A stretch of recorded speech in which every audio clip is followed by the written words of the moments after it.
Hello, and welcome back to Clash Masters. Season 2 is now active, and we are ready to find a new champion. With alternate attacks, the reigning champions competing again this week. Boy, have we got some interesting storylines already shaping up with the preliminary events. My name is Woody. Absolutely. And I'm pleased to be joined by Carbon. Thank you so much, Woody. Yeah, so we are here for the Clash Masters Season 2. We saw so much crazy stuff in Season 1, but let's go ahead and learn exactly how these teams got here to be competing in this Clash Masters.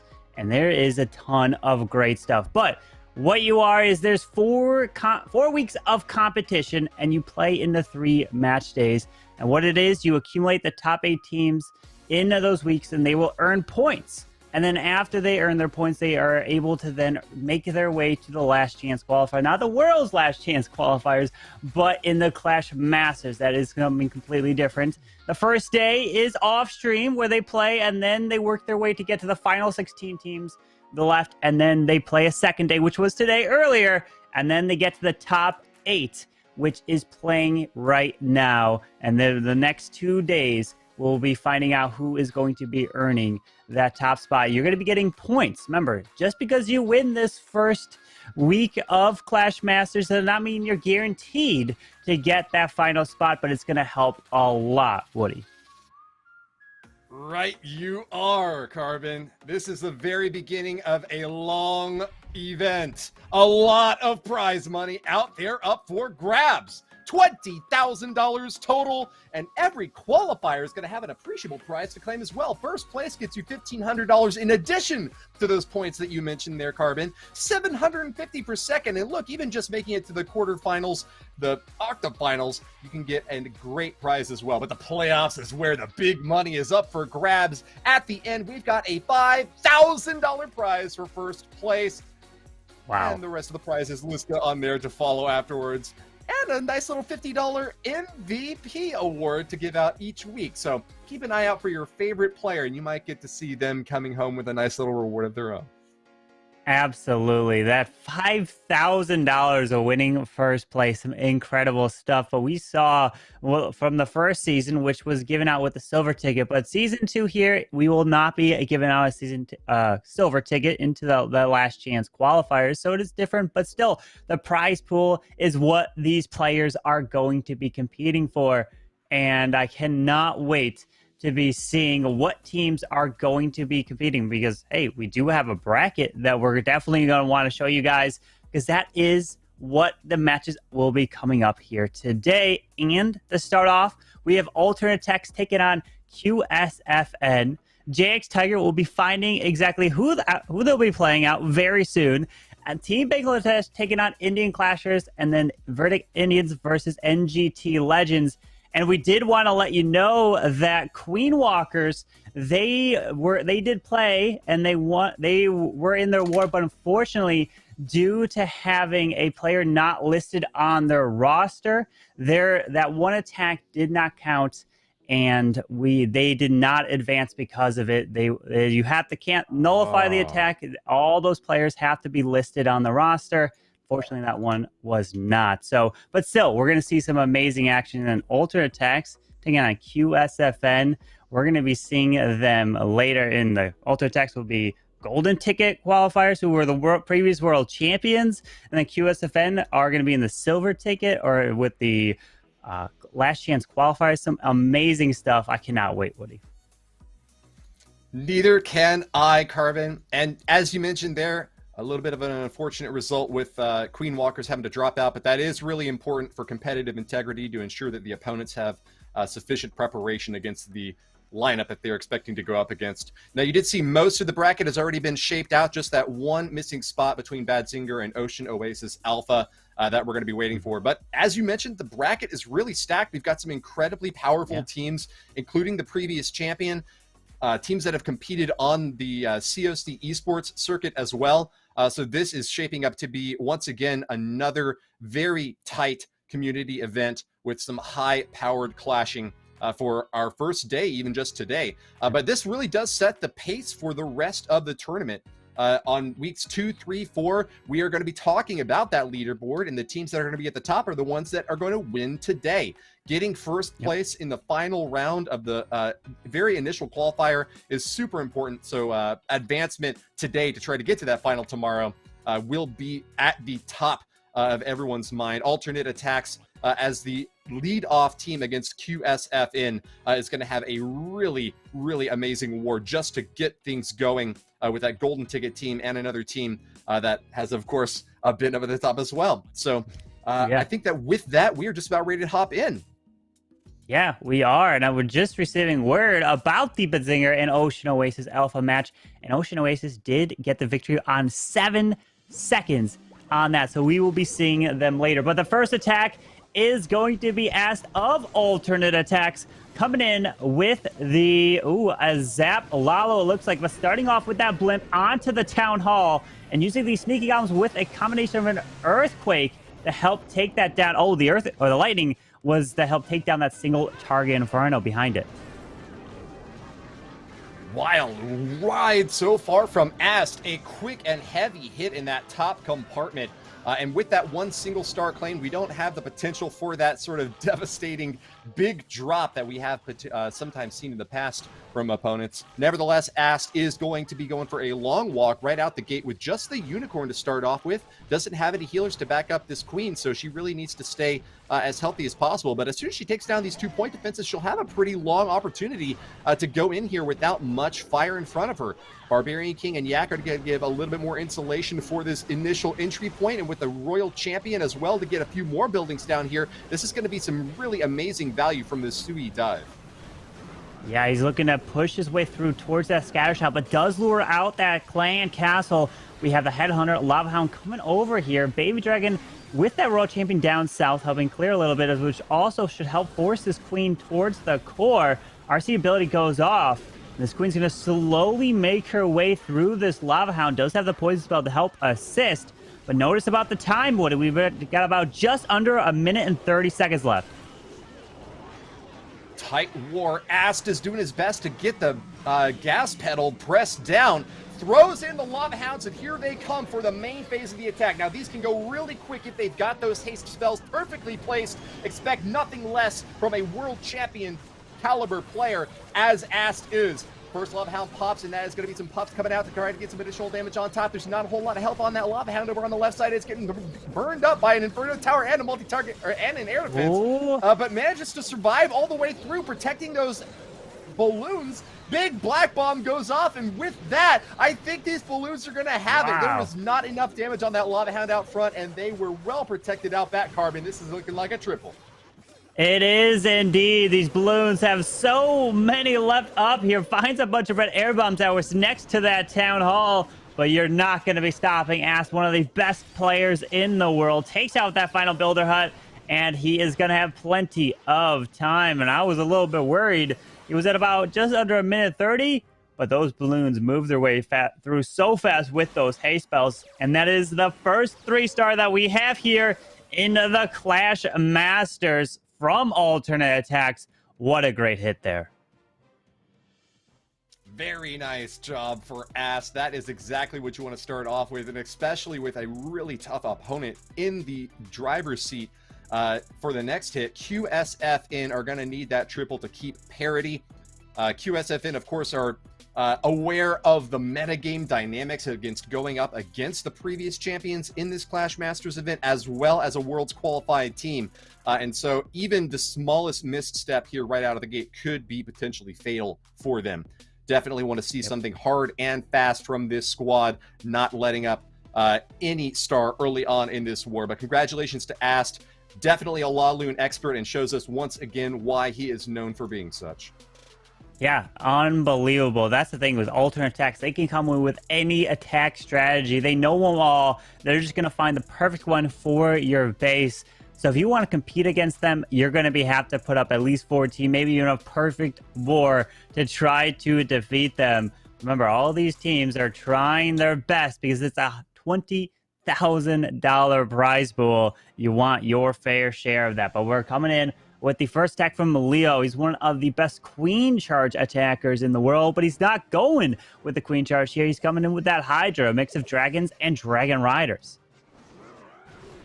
Okay, I like it. The dragon family sort of set up here with a mostly mass drag attack, but 3 dragon riders is more than we've sometimes seen in the past with players who will just bring 1 or 2 to help kind of clean up. This is really making them more of a crucial part of this offense. They're all going to be stacked up right on top of each other, right behind that big dragon army. It's a little bit light up on the top toward that town hall, so that's a good reason to get the battle blimp engaged, protected with the eternal tome. It also is going to soak a big black bomb and a lot of red bombs popping out. The tornado trap grabs those balloons, and with the spin around, that is going to be a tough call.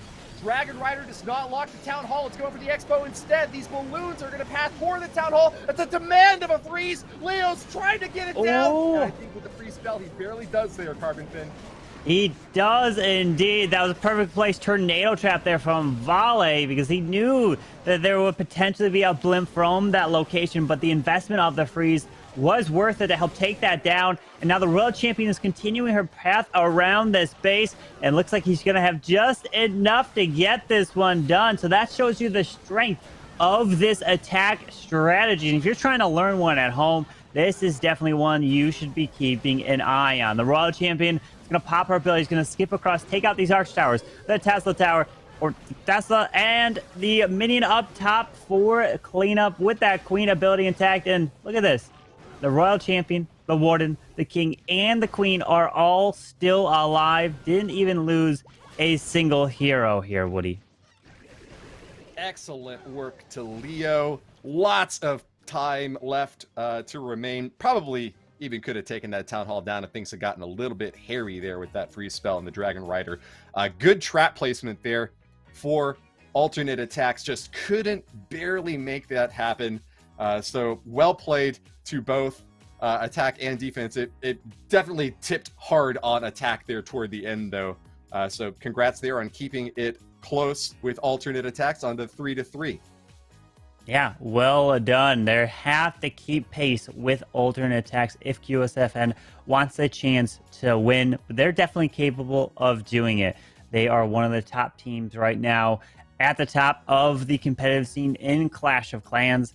And the thing is, when you're coming in with these attacks, you're going to really have to try your best to not only get the 3-star, but you have to try about thinking about how fast can you be. And alternate attacks have said before, they aren't one of the fastest attack strategy teams out there. Usually the faster attacks involve mass Inferno Dragons. You can see some E-Dragons, even the Hydra. Those tend to be faster than Queen charge attacks. And alternate attack says if it comes down to that, and I've especially heard it from Boom, that the other team who's faster typically may win, but alternate will have to change their ways if they want to compete with that. But, you know, they're going to be coming in with 3 stars, so many of them, so that one fail, whichever side it may come on, will be all the difference in the world for these teams. Yeah, relatively high scoring results in the previous matches for these squads.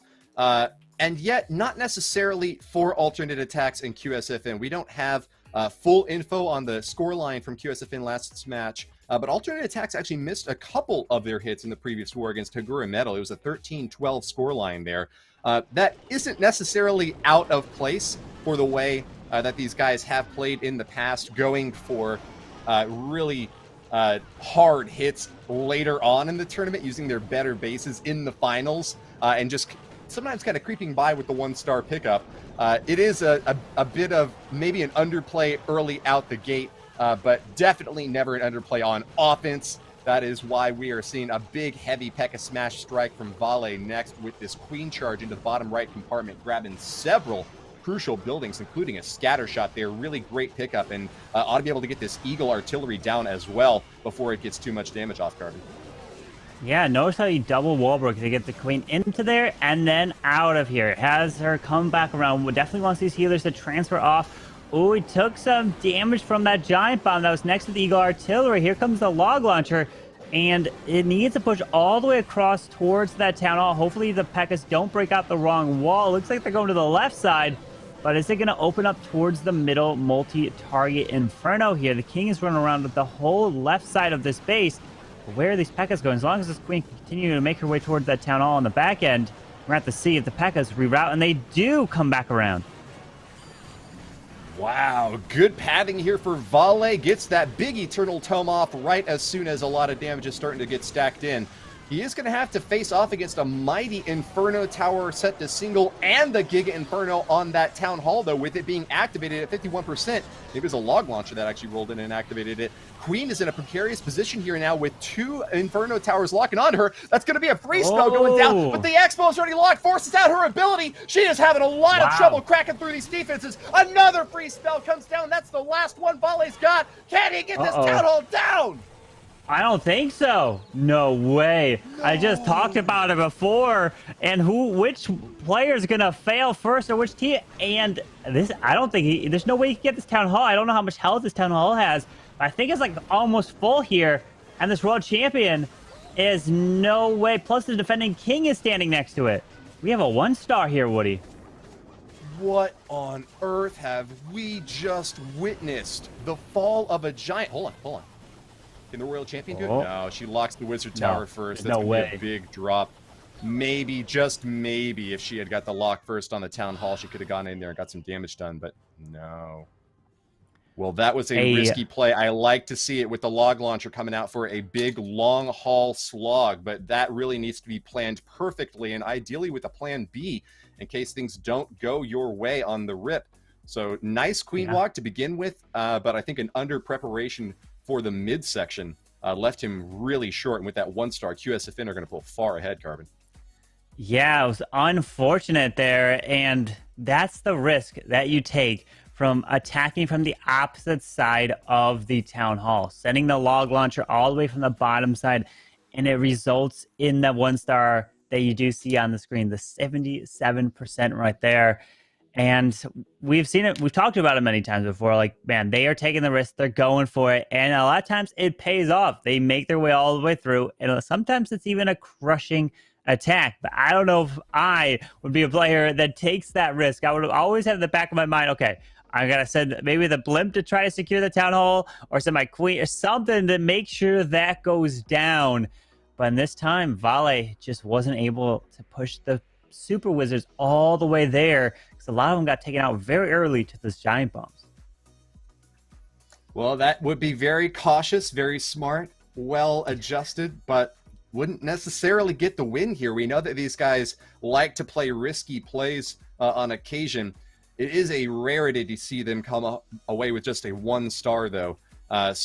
Commiserations to Vale. Don't want to rub salt in the wound. Mistakes do happen, but it makes it very difficult for alternate attacks to grab the win here. Well, we'll still see. A 1-star could always come in from QSFN, but they know that their opponent's 1-star, so they could definitely change their planning, their mindset here. But the blimp is going in to help pull out the clan castle, but also take out that single target Inferno. When you could pull a clan castle and deal with it on the outside of a base, that is always huge value. And notice how I think the headhunters also died off to those Yetis. So that is going to be makes it a lot easier for this queen to help clear this clan castle. Using some sneaky goblins to help set up a funnel. Probably wants to push his king in towards this multi-target Inferno and the queen. And maybe this queen, his queen, will go for this Town Hall once he wall breaks both of these compartments. Bit of a long plan set up. With this queen charge, could get amazing value. And of course, grabbing that Town Hall early is a very nice way to ease your nerves, especially when you're up against a team that just got a 1-star. You don't want to follow up and give up this big defensive advantage that you just got. A little bit of a slowdown here from the Skeletons, but it's not going to be a big problem for this queen. She is going to get raged up after all, though, and expecting the wall break to come in. There it goes, cracks through the compartment there. And with an easy shot on this Town Hall, while still raged up and having her healers, she'll also get an invisibility spell just to add insult to injury. Even more of an overkill on that top compartment with the 1-star claimed by Caetano. We're going to see a freeze on this defending queen. Multi-target Inferno section sends the world champion into there. Yep, there is a freeze spell, but did miss that Tesla right there. It's not going to matter. It went down pretty quick. The queen's ability going off, but look at this. The rage on these healers is going to help top this queen off while the Town Hall poison has finally just wore off.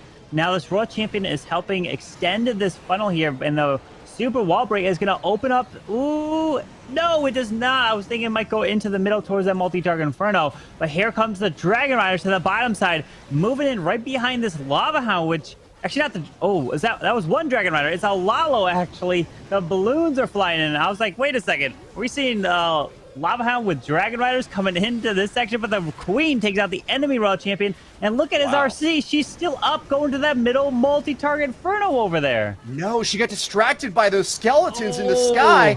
Oh no, drop the breach to try to get that multi-target Inferno, but it's too late. Royal Champion goes down to the and the rage spell. It's going to be absolutely useless. A completely counterfeit triple spell deploy there. That multi-target Inferno might just save the day, in fact. It takes down those pups and the minions as well. On the outer edge, we still do have a Grand Warden, but he's taking lots of shots from the air defense, and this might be a 2-star after all. Can Caetano's defenses, or rather Boom's defenses hold against Caetano? Yeah, that multi-target Inferno will definitely take these minions down if they get anywhere close, but notice the time. Owl. There's only 1 second left, and no, it is not going to get it at 98% 2-star there for QSFN. And unfortunately, it was the timing. That Royal Champion not taking that multi-target Inferno really hurt. He really wanted that down. It was the Expo that locked onto her and took her down. Tragic end there, but they can have a little bit of consolation in the fact that they're still ahead by a star. They got a really nice percentage finish there. It seemed like an attack that should have been a triple, though, to be completely honest, with a little bit quicker spell deployment there. Spell deployment, displacement, however you want to say that.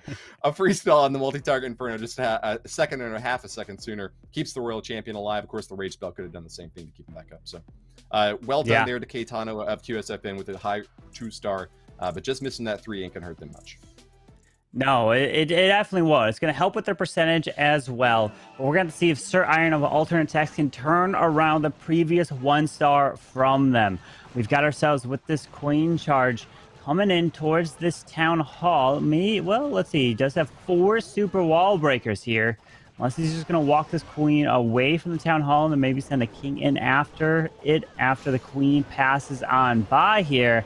But we do have quite a bit of damage. The ground expo should be going down once the Queen makes it near here. And then you can get the Queen to go in towards this multi-enemy Queen. There's a ton of value over near that area down there. Plus that Clan Castle is waiting in the middle.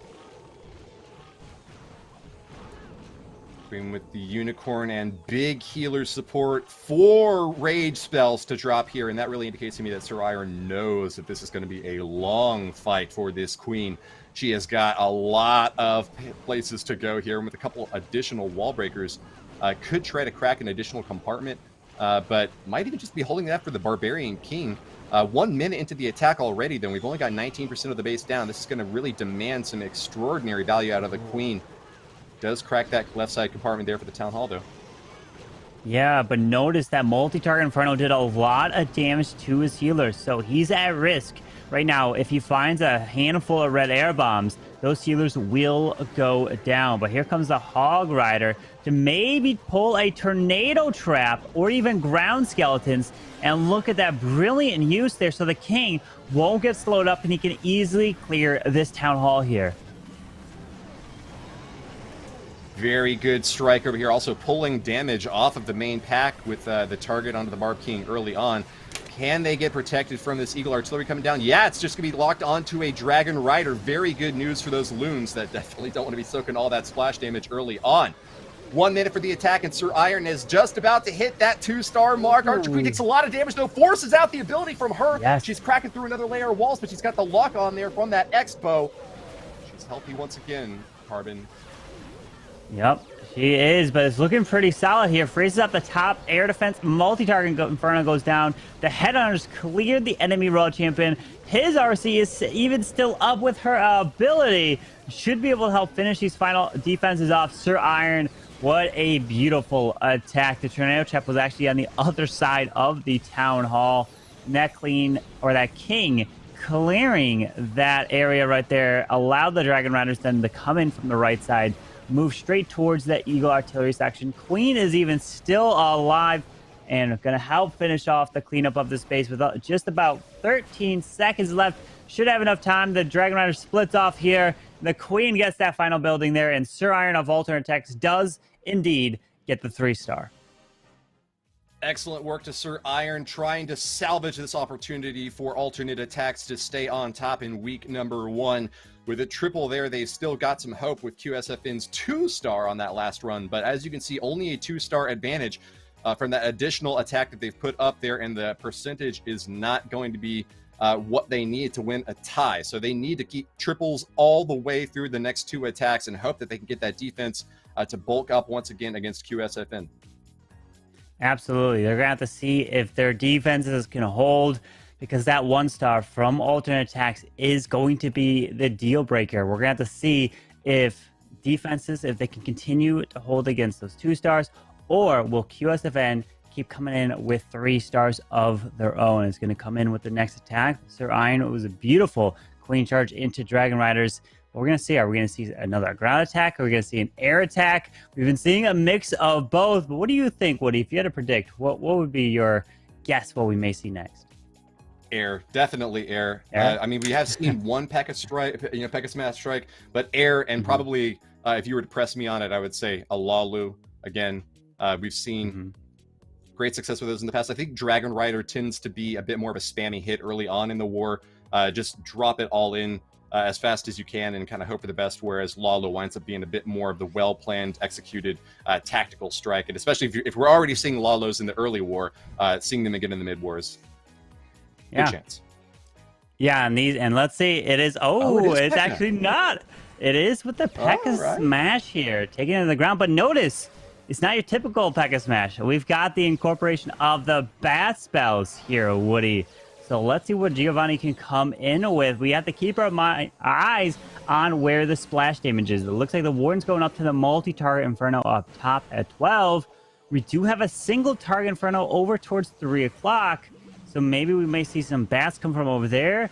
But this is something you typically don't tend to see in these type of attacks, with the bat spells and with the Pekka Smash. Typically maybe a bat spells with a dragon attack when it's all air. But this Warden is looking pretty good, taking out this multi-target Inferno to start. Yeah, he does see that single target Inferno on the right corner, and that might... Oh, man, I guess he's actually going to go hard on the right anyways. Yeah. Maybe he gets hogs or balloons to try to insulate for that single target Inferno, but that's a pretty scary target with the walls even on the inside of that compartment protecting it. Yeah, with the early Warden ability here, protect this blimp across to the Town Hall. He already activated that Tornado Trap early, so he doesn't have to worry. Finds a handful of red... Oh, look at all these red air bombs, but the blimp is still pushing its way toward the Town Hall, and it still makes it. Look at that. He does not actually have a jump spell, so he's relying on the Pekkas to smash their way through towards the core of this base. The Queen is following suit. The Sneaky Goblins take this Town Hall down, and he still has these bats to deploy, even with the Royal Champion. Now he sends her towards the Eagle Artillery, and there comes the bats over towards the right side where that single target Inferno is.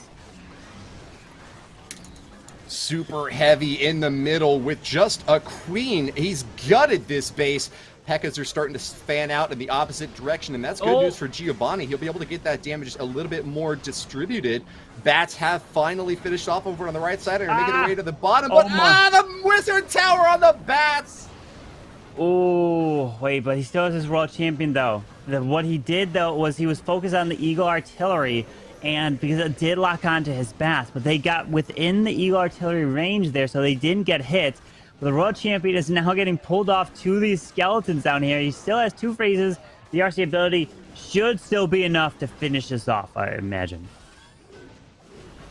Okay, feeling optimistic.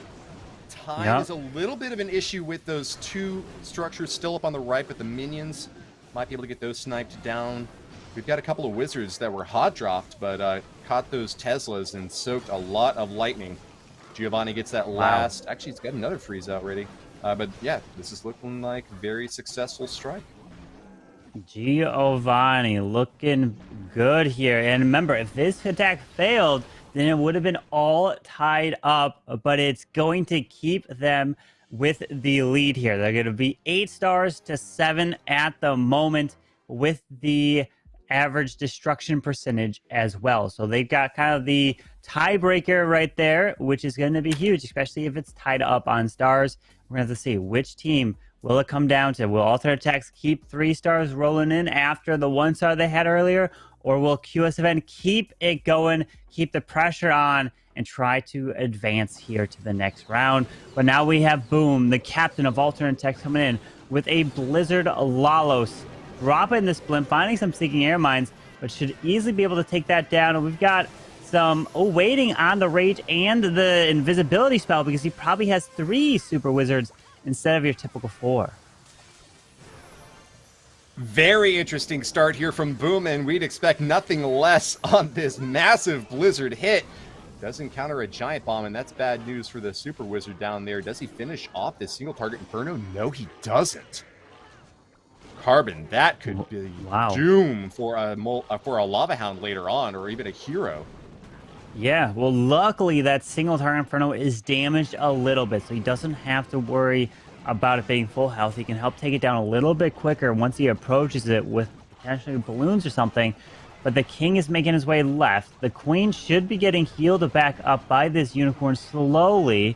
Does have another super wall breaker to push his way in towards the scatter shot and the enemy queen. There it is. Opens this compartment, and he still has the World Champion deployed. Maybe even sends the RC in towards to go for that core multi. Yep, there it is. The RC is going to go and make her way to the middle multi-target Inferno. Oh, but the RC is going to get pulled to the left, and then there's the defending king right there. Ouch. Big hit for Boom. 1 minute 30 remains. Does get that shield off and knocks apart the Inferno Tower with that, and finishes off the king as well. Maybe this World Champion can go places after all. With the Invis spell up, she ought to be able to finish off this multi-target Inferno in the core. And yeah, this is looking like beautiful pathing for the end side here. Can she finish off? Yes! She gets the air sweeper too! Oh my goodness, the value from that RC. Now it's a perfect Lalo pathing around towards this Eagle Artillery. Boom, how do you make this look so easy? Look at the value that he got. And now he can just push his way through this Eagle Artillery, the Tesla Farm, and everything. He has so much still left up in this attack, and even 4 balloons to clean up the final buildings. Unbelievable. Fantastic follow-up, Boom. Very impressive kill here with another triple alternate attack. Say this war ain't over yet. They'll be up to 10 stars with another 3 possible on their final round. 2 more hits for QSFN. Give them the chance to get another 6, though, to end it all. We're going to have to see. The percentage is close, but look at that. 99% to QSFN to the 94. So that is going to play a huge role here, meaning that if QSFN get a 2-star, they'll still have the advantage going into the final attack. They can win off a 3-star. But if they don't, and they get some fails, alternate attacks has a chance to make a comeback. We've seen it before, where an alternate attacks has been down going into the final attacks, but then they finish it off, and then they advance. But QSFN is no easy opponent. They are going to be pushing you to your limits, and they've got their final attacks. They're still going to try to get that triple beautiful attack that we saw from Boom. Incredible. The Royal Champion going all the way to take out that in multi-target in front of him. He was thinking maybe the Super Wizards would take that single down, didn't have to worry, and he probably wasn't even thinking about that defending king nonetheless. But the pathing was just so perfect for his Lalo at the end there. Yeah, it almost just seems like the sort of story that alternate attacks have been begging to tell. A very difficult uphill battle from a 1-star miss, but if you win having gotten a 1-star in a war, that's a story. I mean, alternate attacks losing is a good story for QSFN too, but like, wow, if you still manage to pull off victory after such a big slip up, that really can bode well for you. Yeah, now we're seeing Lube Zero coming in for QSFN. He's got himself a Lalo attack. We've got a Sui Lalo, looks like, using this bowler to get the skip. Typically, you don't see too much of that nowadays because of the defenses putting the higher HP building further in, not on the outside, so you can't get that skip value. But nonetheless, now starting off with this king, double skeletons over towards the right side over there to help distract the Wizard Tower, Archer Tower, Expo, Cannon, Royal Champion. And he wants to get incredible value with his heroes, and is looking pretty strong. He's going to be pulling out the CC pretty early here. And let's see, there's the wall break, and the King should path his way towards this Town Hall. Good opening here for Loop Zero, another extremely skilled player from QSFN who has done amazing work on the COC esports track with especially these high-powered aerial strikers. Now that pop of the Lava Hound in the top corner is going to be very safe for a Queen who's not even being engaged by any forces, despite the fact not bringing any healers at all. Does face a little bit of fire now from the Giga Inferno going off, but with a free spell, Loop Zero's got this well under control. He's fighting the fire, gets the pop as well on the Town Hall. Can he take it down before these skeletons engage? Yes, he does. Wow. First star is claimed, and it's now time to refocus on the main phase of the hit. Here's Stone Slammer, a big mammoth jammer, helping out to clear out this Eagle compartment for the entry point, Carbon. Absolutely incredible, but his headhunters did not go off to the Queen. I think only one headhunter went to the Queen there, so the rest of them went to the King. He does freeze up that middle multi-target Inferno with the sweeper, so now these balloons are going to path directly towards the core. And look at all these balloons! There's just so many left. He sent his hero straight in towards the Town Hall, and his Queen was able to fight through those ground skeletons, timing it with the freeze, and he took that Town Hall down. And absolutely incredible. Loop Zero absolutely destroying this base with the Sui value, and then just an easy Lalo finishing this one off with that Warden Eternal Tome, protecting the headhunters, taking down the rest of these buildings. And look at that. Again, we've talked about it. The strength of QSFN. They are not going to be taking it easy, and they are up by 1 star here, going to the final set of attacks. And it comes down to these final attackers. Alternate Attacks is going to have to get a 3-star to force QSFN to at least get a 2-star with percentage, because that's what it comes down to. Because Alternate Attacks, if you're just joining, did get a 1-star earlier in this war. And it was unfortunate. But that is, again, going to be all the difference in the war like this. Yeah, I think Loop Zero has just saved QSFN's already strong lead. I think he's really locked it away now and made it extremely difficult for alternate attacks to come back. Like you mentioned, a triple from them and an incredible defense. It's not completely unheard of, but you don't see the sort of risky attacks on the 5th round if you are the finishing clan that you might otherwise see from a clan that is now behind, like alternate attacks. So alternate attacks is going to put it all on the line to try to get that triple, while QSFN know that they just need to get the safe 2-star. Yeah, at that point, depends on what Alternate Attacks does in their next attack here. Because a 2-star could definitely win it for QSFN, depending on what Yo-Yo does here. Yo-Yo, one of the best Queen Charge attackers in the world, and he indeed is doing that. Queen Charge Lalo, using some of the Sneaky Goblins to help set up a bit of a funnel. Super Wall breaks his way in towards the scatter shot. He wants to grab this value. Is the Queen gonna loop her way towards this Town Hall? It looks like she is. Steps in for this bomb tower, rages her up. Now keep your eye on these healers. Are they within range of this Town Hall? No, they weren't. So he actually makes the Queen and healers invisible. And then the Queen's actually gonna take this little jump spell so that she could path directly towards this multi-target Inferno. Wow, big hits from Yo-Yo, and he knows he's got to apply the pressure fast and hard. Another rage spell stacked on top of the Archer Queen. She's getting burnt up by an Inferno and having to pop down these pups at the same time. He is really having to devote a lot of attention to a multi-pronged attack, though, because if he doesn't, he might wind up getting timed out. Big King Charge is going to smash through the scatter shot, but pulls the Archer Queen. That's going to distract, but no, not just barely, until he takes the scatter down. Good news there for him. Royal Champion have a bit of trouble over here, gets the lock from the Expo, and with some additional splash damage from the Eagle coming on in, that's going to force out her ability maybe a little bit earlier than Yo-Yo had anticipated, but nonetheless, he's getting great damage in, and with excellent pathing for these Lava Hound balloon hitters, I think he might just get this, Carbon. Wow, look at this. This Queen is going to burn her ability, take out both these Inferno Towers here. And wait, no, I say that the Queen passed down south. Queen, where are you going? Go take out that multi-target Inferno on the top side. But the Queen being responsible for all the Inferno Towers into this attack, has a Warden and Eternal Tome, just pops it, And this was a brilliant hit here from Yo-Yo23. And this is going to force QSFN to still keep in mind that they're going to have to get percentage along with their 2-star attack. But remember, a 3-star from QSFN will lock it up no matter what, because that would put them at 14 stars. Alternate attacks will be at 13 here with 40 seconds left.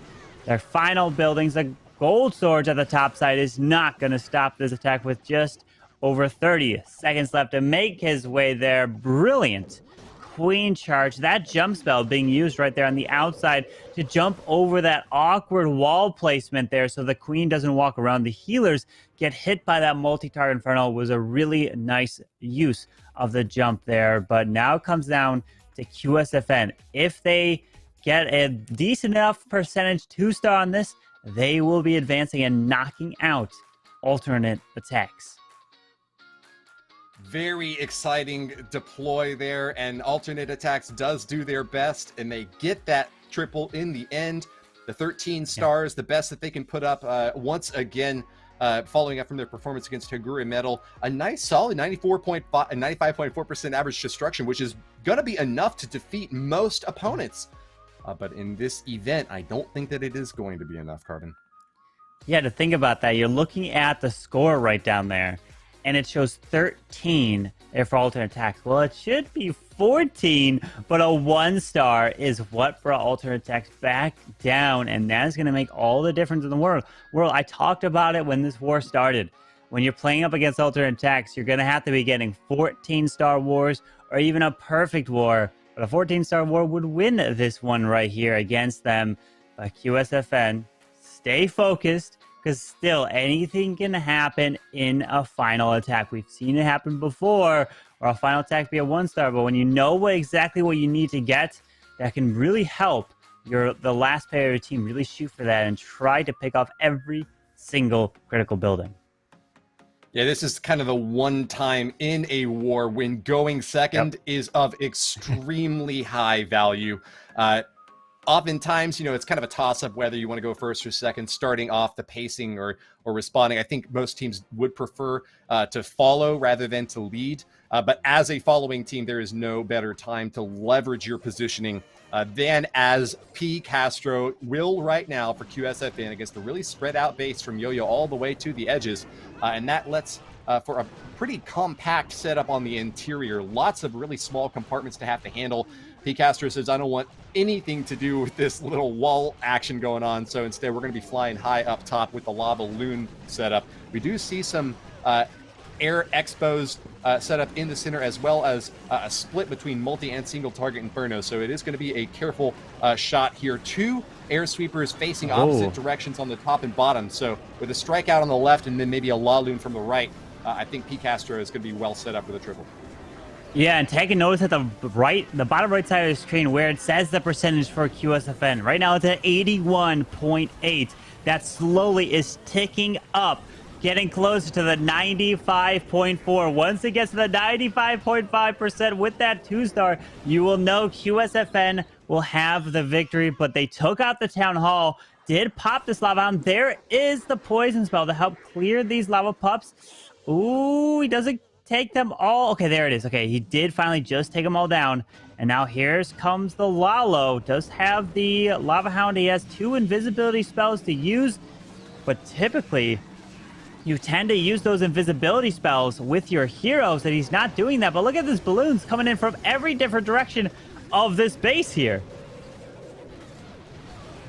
Very aggressive and widespread play. P. Castro might have just 10 fingers, but he is using every single one of them on lightning fast succession. Big splash damage against these balloons, which aren't really well concentrated or protected anymore with the pops from those lava hounds. And all of a sudden, this army has just evaporated, Carbon. Wow. Yeah, it has. He's going to make... Okay, the eagle... Oh, it gets a shot off on the dragon rider. The eagle goes down. He's going to have to make an invis again or heal. He does. He heals it. Wait, and the scatter shot is distracted on the ward, and he needs this Dragon Rider to stay alive and take that scatter shot down. Look at that, 95%. He's getting closer and closer, and the final buildings are going down, and they're just going to be able to edge out the percentage and win this war right here for QSFN. Wow. Unbelievable.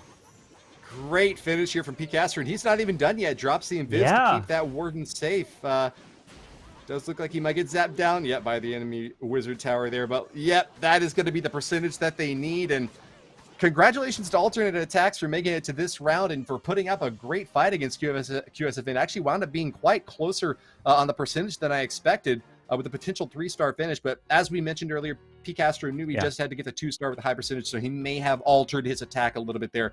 Sorry for the pun. In order to justify that softer approach with a more stable, guaranteed victory condition. QSFN get the win on the percentage tie, and we will see them advance next to the semifinals. Congratulations.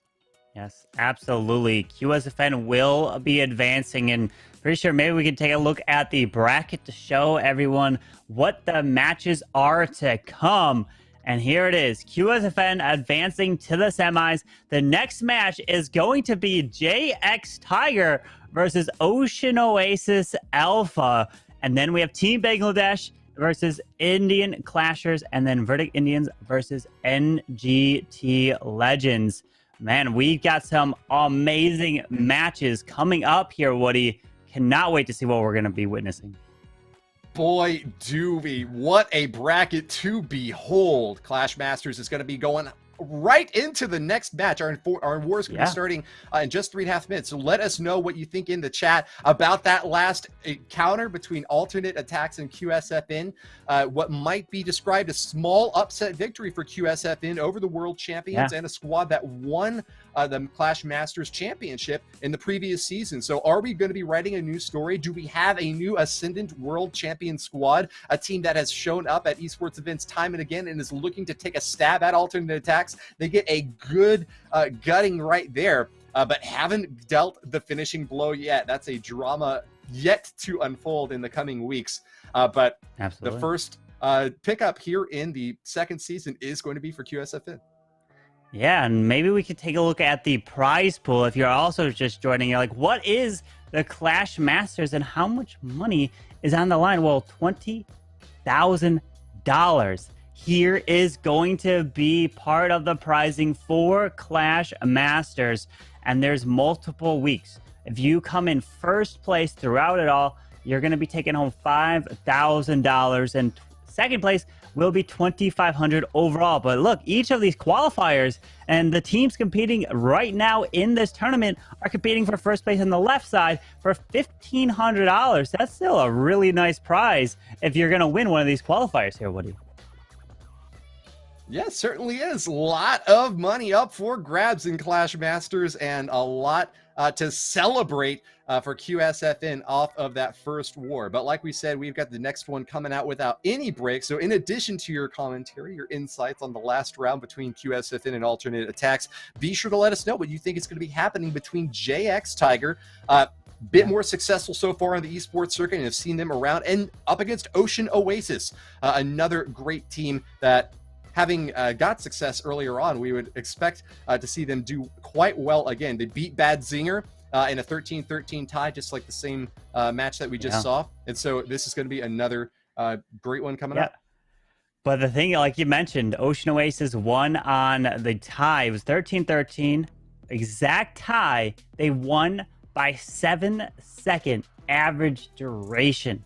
So we've talked about it before, being a quicker attacking team than your opponent, and they just nearly edged out the victory against Bedzinger, who do indeed have that ticket, who will be playing, and they are an incredible team. Now we have JX Tiger, who have the golden ticket as well. So Ocean Oasis going up against two back-to-back golden ticket teams here.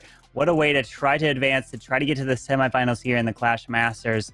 But still, it's going to be a very difficult opponent. JX Tiger very good. They know what they're doing, and they're going to be coming in with their defenses, trying to hold very strong bases. We got incredible matches as well. Cannot wait for all day today. Neither can I. Lots of great stuff coming up shortly. This JX Tiger versus Ocean Oasis Alpha. I see some shade getting thrown in chat. It seems like at least someone in chat seems to think that JX Tiger is going to be potentially strongly favored for this upcoming match. And certainly based on prior results in other events, we can give them a tip of the hat for their prior showings. We'll take a look at what I assume is going to be the first hit now. We're going to get our overlay reset to reflect that. And it's going to be Kyung Ren, the first hitter, going up against Nature Warrior. A strong strike already out of the gate, throwing the whole hero complement at this top left side, cracking through walls and grabbing the Town Hall early for this Laloon setup. Yeah, the Queen's going to be clearing this Town Hall, and the King is on the bottom side, does pull out the Rocket Loons and the Super Minions from the Clan Castle. Double Poison Spell to help take this CC down. And here comes the Royal Champion, and starting the Lalo right off the bat with a Stone Slammer into a Tesla Farm up top here. The Hound does pop pretty early, but this CC, really good use of that Poison Spell. The CC is going down, but wait, we do have one Super Minion that is sneaking up and stays alive here. But the pops awarded ability as he's going to push his way towards this multi-target Inferno on the bottom side.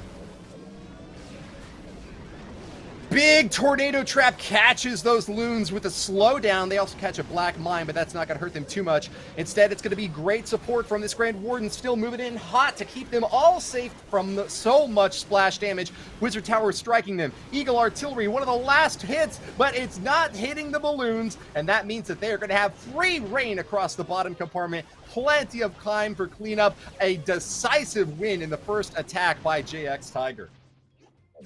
Beautiful attack. The Queen, the King got incredible value. His Royal Champion helped assist through the top side into the Tesla farm and just pushed his way through. JX Tiger, what a great start there with that Lalo attack. And now Ocean Oasis is going to have to answer with 3 stars. You're going to have to be putting up 13, 14 star wars at least in this stage of the competition. And now we're going to have to see what they can do to answer. But JX Tiger, they're showing their strength. They are a golden ticket team. They're going to be competing on the world stage and cannot wait to see what Ocean Oasis can do here if they can answer, if they can step up to take on one of the top teams in the world. Yeah, a lot of jitters, I would imagine, on the Ocean Oasis side of the field, not just on the name of the opponent they're going up against, but also with that first attack being so dominant and really well planned. It wasn't a spammy attack at all. It was very well executed with a strong strike with the heroes in the top left, and then following up with a big hit along the bottom right side, insulating, interestingly, the balloons from those Eagle Artillery hits. I thought that could have potentially really turned around that attack in the defense's favor, but with great pathing, excellent prediction on where that targeting was going to be coming from, managed to keep them safe far and above the required threshold for the finishing blow, and that is going to be a very good JX Tiger start for this round. Absolutely. You want to be starting off with those 3 stars. Remember, JX Tiger attacked first, and we saw it in the previous war that you want to, every war, you want to be attacking second, so you have that advantage. So we'll see what kind of dynamic that will be in this war here today, having that final attack to know exactly what percentage you will need in that hit to try to either win or secure that victory if you're going to be playing it safe, taking that risk. And I guess, is one of these teams going to be taking a risk? Are we going to see Ocean Oasis, who has not been to a scene like this really before? Are they going to be taking risks to say, hey, we haven't been here, we're going to try to do it to maybe try to have best chance at advancing? Or will they try to play a little bit more conservatively where JX Tiger could take the lead? But here we start off with Nature Warrior. He does indeed have the Hydra, and he's using the clone spells, 3 of the clones. Typically, you tend to see that blip fly all the way across the base. Where's the Tornado Trap really going to be? Is it going to be a little bit in the middle, next to the Town Hall, behind the Sweeper? We'll just have to wait and see. I want to see that full send by Ocean Oasis. I want to see the hard commit. I don't want to see any safe strikes. I want to see the big behemoth emerge. We've got 3 Teslas popping up in the left side corner. That's good news for Nature Warrior. He's going to get those out of the way early on, especially for this aerial attack with dragons going kind of slowly. Teslas can be a problem if you encounter them later on unexpectedly. Big rage spells out the rip again, and another battle blimp is going to be coming on in for that big town hall grab early on. Very safe maneuver here, but also an impressive amount of power. Great timing on that Warden Eternal Tome as well. Keeps that battle blimp nice and safe, even with a single target Inferno burning it up. It gets the clone as well in the right side compartment. Reach them all up with the fury of the heavens dropping forth. Kirov reporting. There it is. Get their job done and don't fully spread to the outer edge of that compartment. A tornado trap is actually going to slow them down a bit more. And massive bombs for the defense. Mach might knock them down. Yeah, that one clone spell that was used on the top side. We were thinking that it was going to be a swag clone, but the balloons made their way over there, and they're going to be taking that down. And look at that. He swags the free spell right on top of the clan castle. He does not need that.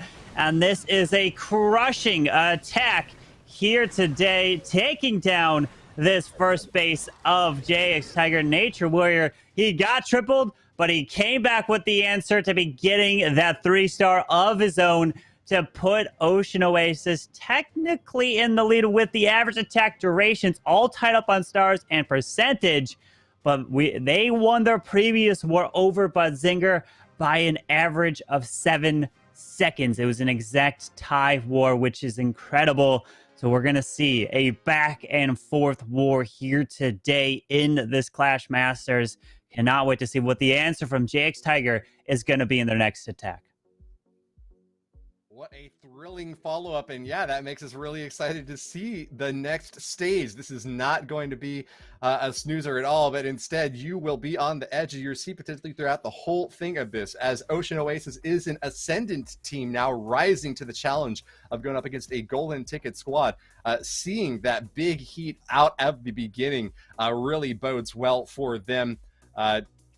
The initiative, once again, is going to be on the side of JX Tiger, and as we mentioned in the past round, it is preferable times to be in the responding position, so at least Ocean Oasis have that going for them, as well as the confidence out of that first strike. And yeah, I'm excited to see who the next attacker is going to be. Kyung Ren for JX Tiger was a good lead, but might have been the strongest player on this lineup, a very confident striker to be sure. And who do you think is going to follow up? We've got Mach, Ja, Jone, Vic, Mamma Mia, and another player as well, waiting in the wings.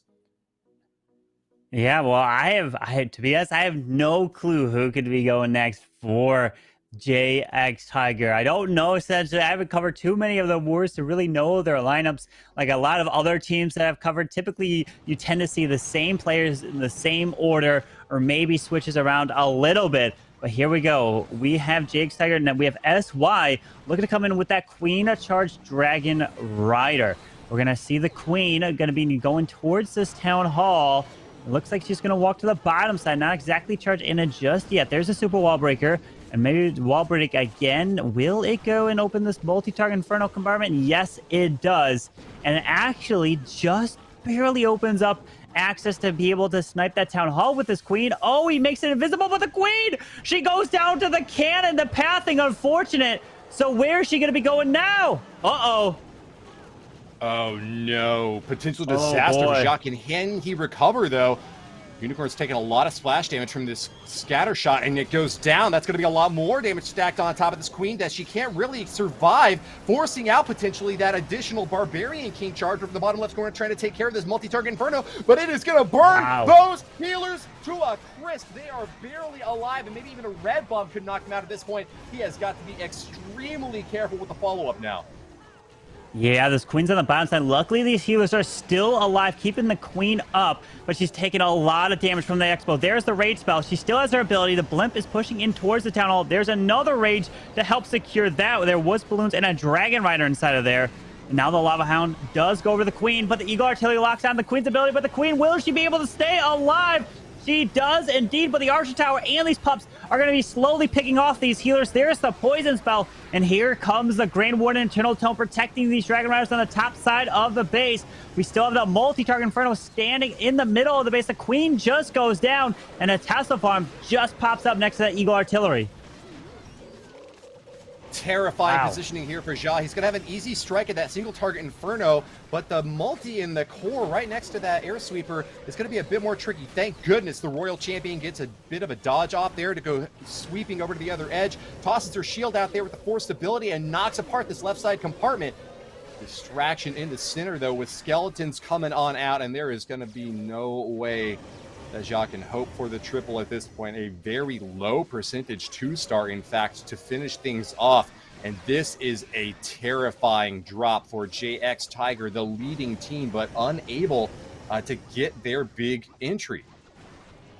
Wow, look at this. He has a few archers and wizards trying to pick up a little bit more percentage, but he finishes with a 73% 2-star. That was a very good defense for Ocean Oasis. Alpha steps up. Now, can they take advantage of that? The opportunity is there. The defense is going to make a huge difference in this war. We still have a long way to go. Many more attacks. Anything can happen here today.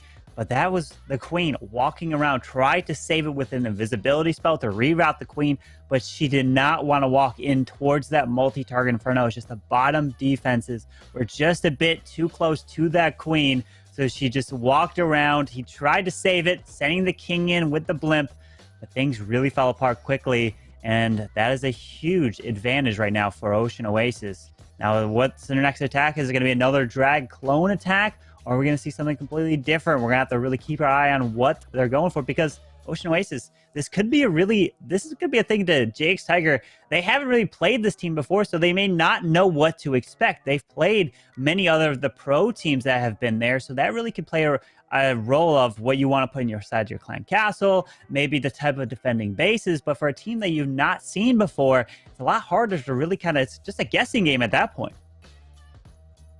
It is, and that may be another point of advantage for Ocean Oasis. Going up against a squad like JX Tiger that is a bit more well-known, you can get to go back and see wars that they fought in the past, find their style, see what they like to put in CCs, maybe even get a sense about what their trap placement strategy is like on trying to catch the approaching armies. So next attacker is going to be Justin from Ocean Oasis. Alpha, hot, diggity. It's 6 dragons and 4 dragon riders, another drag family, and they are actually tilting a lot more heavily toward the dragon riders today, aren't they? They are. They're indeed. It looks like they're sticking with around a Hydra type attack strategy. The dragon riders coming in. Some red air bombs do pop in towards this compartment, and they're going to be pushing his way through. Keep it. Yes, he does pop the Warden ability, but the sweeper pushes this blimp back just a bit. There's a freeze on the sweeper, but he doesn't freeze that single target Inferno. We're going to find a sneaking air mine. He's going to have to get the clone spell down. Oh, he doesn't he's going to try to do a blizzard mid-attack here. There's a wall break to open up this compartment. There's a clone spell and another invis. Okay, so he has access to this town hall. He's going to have to do another invisible. He does, but the town hall, will it be going down here? It is going to be terrifying to try to get that final zap. Big lightning from the Super Wizard. Excellent freeze. That's exactly what he needs. One more freeze down. And with the Dragon Rider support, that is going to be the Town Hall. Second star claimed by Justin. Wait. Oh, wait. Don't no, call it it just barely just happened. He's got the RC in our ability. It will skip to the Town Hall. There's the Lava Hound. It does now lure over to the Royal Champion here. He tried to have that Super Wall Breaker open up that compartment, which it did indeed. But the Super Wizard, unfortunately, just did not take out that Town Hall, and he didn't have that push from the left side to help go through the enemy Queen. He's clearing off these Lava Pups. Does have the one Dragon, one Headhunter as well. Royal Champion is going to be going down towards this cannon. The multi-target Inferno cannon will take her down, but now it's going to be a percentage game. Oh, and the Dragon pulls a sinking air mine, and the Dragon goes down, and he's trying to get as much percent as possible. This Headhunter won't be able to do anything. It will get picked off right away once it approaches this Queen. He's got these 2 buildings. Doesn't look like he's going to get anything more than an 88% 2-star here.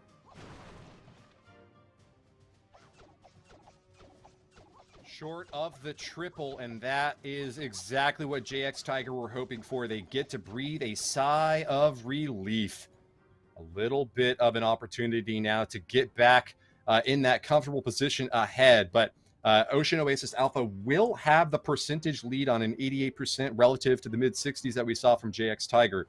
So short promises there with lots left to keep in hopes for the mid one. Yeah, we're going to have to see now what JX Tiger can do. Ocean Oasis would love to have gotten a 3-star to keep the star advantage over JX Tiger, but they do have the percentage advantage at the moment going into a war like this. And has Ocean Oasis been on a main scene like this, there could be so much additional pressure on you as you're trying to take down a golden ticket team like JX Tiger.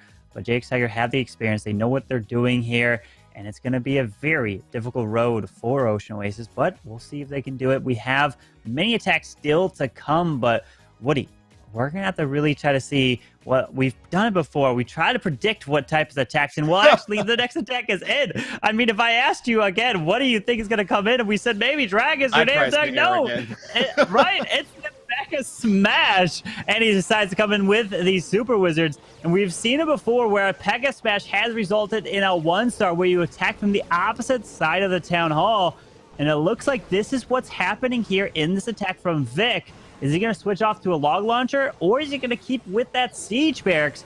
But notice he does have 2 jump spells to use in this hit.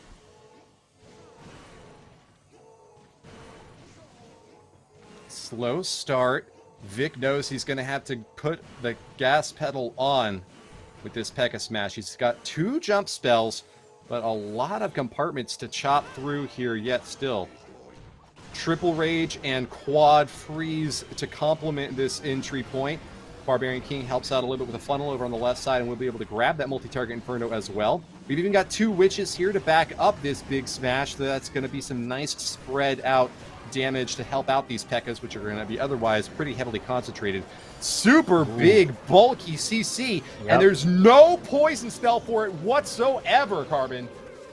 No, he's just going to rely on these Super Wizards and the Queen to help pick off the Clan Castle, which should be able to easily get his way through. And here comes the King on the left side. He does make his way to jump towards the Town Hall, so he doesn't have to worry about that. The Queen should be able to step in and now lock on a Town Hall. There's another freeze. Yes, the Town Hall is going to be secured. Now the World Champion with the Hog Riders are coming off from the left side, and this is looking crushed. We got the World Champion with her ability. We have 2 freezes still to use on the Scattershot and Bomb Tower area down here. The Queen is just avoiding this Town Hall poison. Beautiful placement of the pushing his troops in towards the core. The King clearing a bit of the left, and look at that. The King is still even up, moving his way over here. The Queen with picking off this Archer Tower. The World Champion even has her ability. And this is a beautiful 3-star here from Vic, taking down Spartacus of Ocean Oasis. My. Vic has done it after all, and with plenty of time left, as well as a freeze spell to throw away. No fear, Cavalier, charging directly into the core of the base with jump spells almost adjacent. Really taking great use of those heroes to hop over walls and finish off the remainder along the bottom edge there. Congratulations to Vic. JX Tiger pulled back ahead with that triple. Stars looking good there, but as you can see on screen, still behind on percentage, 91 to 94.5. So Ocean Oasis definitely not in a comfortable position by any means, but with the potential to maintain a lead if they can keep those triples coming. Yeah, they're going to have to answer with a 3-star of their own to stay tied on stars, and they will also be in the lead if they triple because they have the percentage advantage at the moment. So they're going to have to come in. We've been seeing some Hydra attacks coming in from Ocean Oasis. We're going to see another Dragon attack. This is going to be around typically a 1-attack strategy, meaning opponents going down the line, they will know what to expect, and they can plan their bases accordingly. So that is going to be a huge choice here coming up in the very next attack that we'll see from Ocean Oasis. We've been seeing the first one was the Hydra with the clone spell, the triple clone. The second one was the Hydra with the blimp, the kind of the blizzard mid attack, which is not easy to do. And those dragons that are probably one of the strongest attack strategies in the game. It's probably one of the easier side of attacks to execute because there's not as many moving parts like with queen charges, warden walks, pushing your way through. Typically, you want to set a funnel on the left and right side, send the dragon riders in between with the dragons. But we are seeing this time somebody. Who's it? Well, it's somebody from Ocean Oasis coming in with that queen charged Lalo. I will say, though, that what you gain with power on the dragons, you lose with nimbleness. You have to be very well planned in advance to adapt to exigent circumstances. If you wind up seeing a tornado trap comes out that spins around your dragons and gets them in the wrong positioning, that can really throw a monkey wrench into your plans. So definitely have to be on your toes to adapt with drags. But somebody's going to be coming with the La Lune after all. Just one Lava Hound, though, and that is going to lean heavily on this queen charge out the gate. Very aggressive positioning and timing for that rage spell to keep this queen topped off. Doesn't keep the queen even in the rage, and instead is focusing almost entirely on ensuring that those healers are going to be raged up and keeping her safe along the bottom edge. This is a very high risk reward ratio start from somebody, but he's going to protect it. Additionally, with a Coconut Loon coming in a little bit late, to be honest, those healers might have soaked a Sneaking Air Mine if they were a bit unsavory in their positioning. But looks like it's going to be safe after all, and with the pivot over here to the left side, Town Hall should go down. He does connect both these compartments here, and that queen is just outside the rage. But look at these healers. They're not getting hit by the Town Hall poison, which is a ton of value here. These queen going to be clearing this Town Hall here. Notice where that clan castle is. The far right side of the base, all the way towards the edge. Will this queen step into the Town Hall poison? Doesn't look like it at the moment. Oh, unless she's going to go to the single target. She's getting slowed down. That single target Inferno is going to force her ability. It does, but she gets out of the Town Hall poison. These healers could keep her going on this left side. Now here comes the Stone Slammer. Take out the scatter shot. The Lalo's moving in. Out comes a Lava Hound and Headhunter from that clan castle. And now the Stone Slammer moves his way into the core.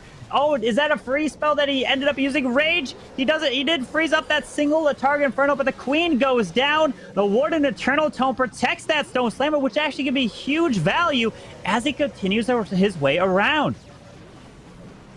Fantastic work thus far. Balloons are getting lots of pops, and unfortunately didn't get protection from that Dragon out on the left side. Scatter shot is gnarly here. Somebody's balloons are really taking a lot of punishment. With a Seeking Air Mine and a Tornado, that Dragon is getting hurt awfully bad as well. But Balloon is uncontested on the Scatter Shot. It will go down. And is there enough support on the outer edge to finish off this Tesla farm? That's the big question in my mind. He's got the Royal Champion ability, which can help skip through this Tesla farm very nicely. And that's going to make a huge difference in this attack. He's going to have to burn her ability. Oh, not yet. Once his Wizard Tower goes down, is he going to pop it yet? He's got only 14 seconds. Go, go, go. No time to waste, somebody. 10 seconds. He does. Wait a second. It's going to be close. 6, 5, 4. The final buildings. The ground skeleton pops. The Goblins there. No. Hold. Bony Brothers nearly are destroyed. But with that last bit of time, they have done all that they could ever be asked of achieving. The 2-star defense, the ossuary, the big graveyard. The final hit goes in defense's favor thanks to a trap that no one could have seen coming. Yeah, he had a skeleton trap all the way on the outside of the base where the Tesla farm was located. You tend to see skeleton traps next to Tesla farms, even a combination of giant bombs, but he waited a very long time on that Royal Champion ability, and unfortunately just was not able to push his way around for those final buildings, which means now JX Tiger is going to have the advantage on stars going into this next attack from them. If they do put up a 3-star, Ocean Oasis has no choice but to keep answering. But if they don't, they have a chance to tie it back up here. We have the Queen now charging her way in towards the Scattershot. Does have a log launcher to help assist as he pushes this Queen towards the Town Hall. Mock is his name. Charge in the right corner first, as you mentioned, with that Queen. Assisting as well with a balloon out front, looking for a Seeking Air Mine and not finding any. Oh, wait, something just triggered there. Oh, the Queen's taking I damage. couldn't tell what Look sort at of that. bomb it was. It opened up, but it immediately disappeared. Well, let's see what. Wait, the Queen's gonna pull off the CC here. Red, Oh, red, look at that red, one balloon. red, red. Wow. Oh my goodness! He just swept like 6 bombs out of that compartment, Carbon. Yeah, that one balloon was perfect to pull all those red air bombs to protect these healers as he charges his Queen in towards the town hall. This log launcher is going to open up the wall and even damage this town hall, but these lava pups are going to force this early rage on towards these healers for they help protect this Queen. The Dragon Rider is going and now in towards the Eagle Artillery on the top side. Now he sends his King to go in towards the multi-target Inferno as well. This is a lot of damage on this Queen, but she should be making her way over towards the town hall. And now healers do actually come out of this log launcher as well. Wow, Mach is on a roll right now. Big, great spread with these Dragon Riders targeting lots of different defensive structures and a well-timed Eternal Tome as well. Lots of fire raining down from that Eagle got negated there, and with splash damage from this scatter shot, just not able to connect against a big lump of enemies. It looks like the defenses from Ocean Oasis are just going to crumble back to back to back. Really well protected Queen out on this right side charge. Got exactly what she needed, and there's plenty of time to finish off with the triple here, Carbon. Yeah, the Queen has her ability, should be easily able to get through the single target Inferno, takes that down. World Champion has her ability, and down goes these defenses. Beautiful job from Monk of JX Tiger taking down God, who doesn't relatively have all the maxed out defenses. As you can see, he is the number 5 on the map here, but he takes advantage, and down goes the base. That one balloon pulled so many red air bombs to protect those healers, and he really wanted to make sure that Queen got that town hall, and that's the whole point of the log launcher, to help assist that Queen opening up all those walls towards the town hall. He does exactly that. Dragon Riders make easy work pushing through the top side, and now Ocean Oasis is going to have to keep putting up 3 stars to answer, and at this point they need a defense against JX Tiger if they want a chance to win, if they keep putting up triples. Well, I think that hope is going to be pretty slim. Ocean Oasis now facing down against a monster, a Tiger waiting to strike with that big star pickup there. Even that percentage advantage that they got in the early war is not going to carry them on, and they are now in a dire strait. 2 back-to-back triples, like you mentioned, is kind of the only line of potential victory here for Ocean Oasis. Otherwise, the Tiger will strike, and will be going up next as well against QSFN. So tough reward for GX Tiger, just that they would be getting such a difficult opponent to line up against them next. But I think that they are going to be feeling very confident and especially happy with what is essentially a turnaround here. Yeah, we're going to have to see if Ocean Oasis can put up a 3-star of their own. We've been seeing the 2 Hydra attacks. We saw the Queen charge Lalo, the time fail, unfortunate. And that's what is critical. Time fails plague so many teams in Clash of Clans, not just the pros, especially when you're going up against in your CWLs. You hate to see it, but now we have Spartacus coming in with the Zap Lalo, and he's got the mixed bag of all these different spells, taking out that core multi-target Inferno. He's got 2 poisons, a skeleton, some freezes, even the rage spell to use in this hit here. Let's see what kind of value. Notice the clan council is a little bit behind this tunnel in the middle, so if he starts this Queen up top, which he does indeed, he's going to have to eventually... Will he be able to take this town hall down? There's the Super Wall Breaker, but he does not have any invisibility spells. And this Queen is taking a lot of damage from that Ground Expo there. Oh, no.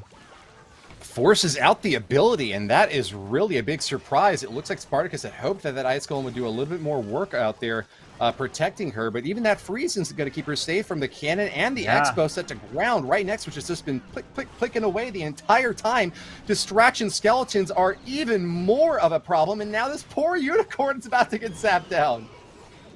Yeah, that Queen was supposed to push her way into the Town Hall, but she did not make her way there. So this Town Hall is going to stay up.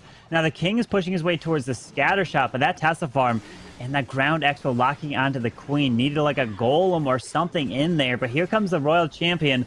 She's going to be coming in towards the scatter shot, try to clear a little bit of this area. King's ability goes off. Out comes that clan castle, lava hound, and headhunters, which is going to reroute this royal champion onto the CC. There's the poison spell. He's got an additional one. Do these headhunters go down? The royal champion's onto the hound now. The yak is actually coming over and tanking a little bit there. And there's an additional poison spell to deal with these pups. The RC's ability is going to go off, and he's starting the Lalo now. And he's got this blimp.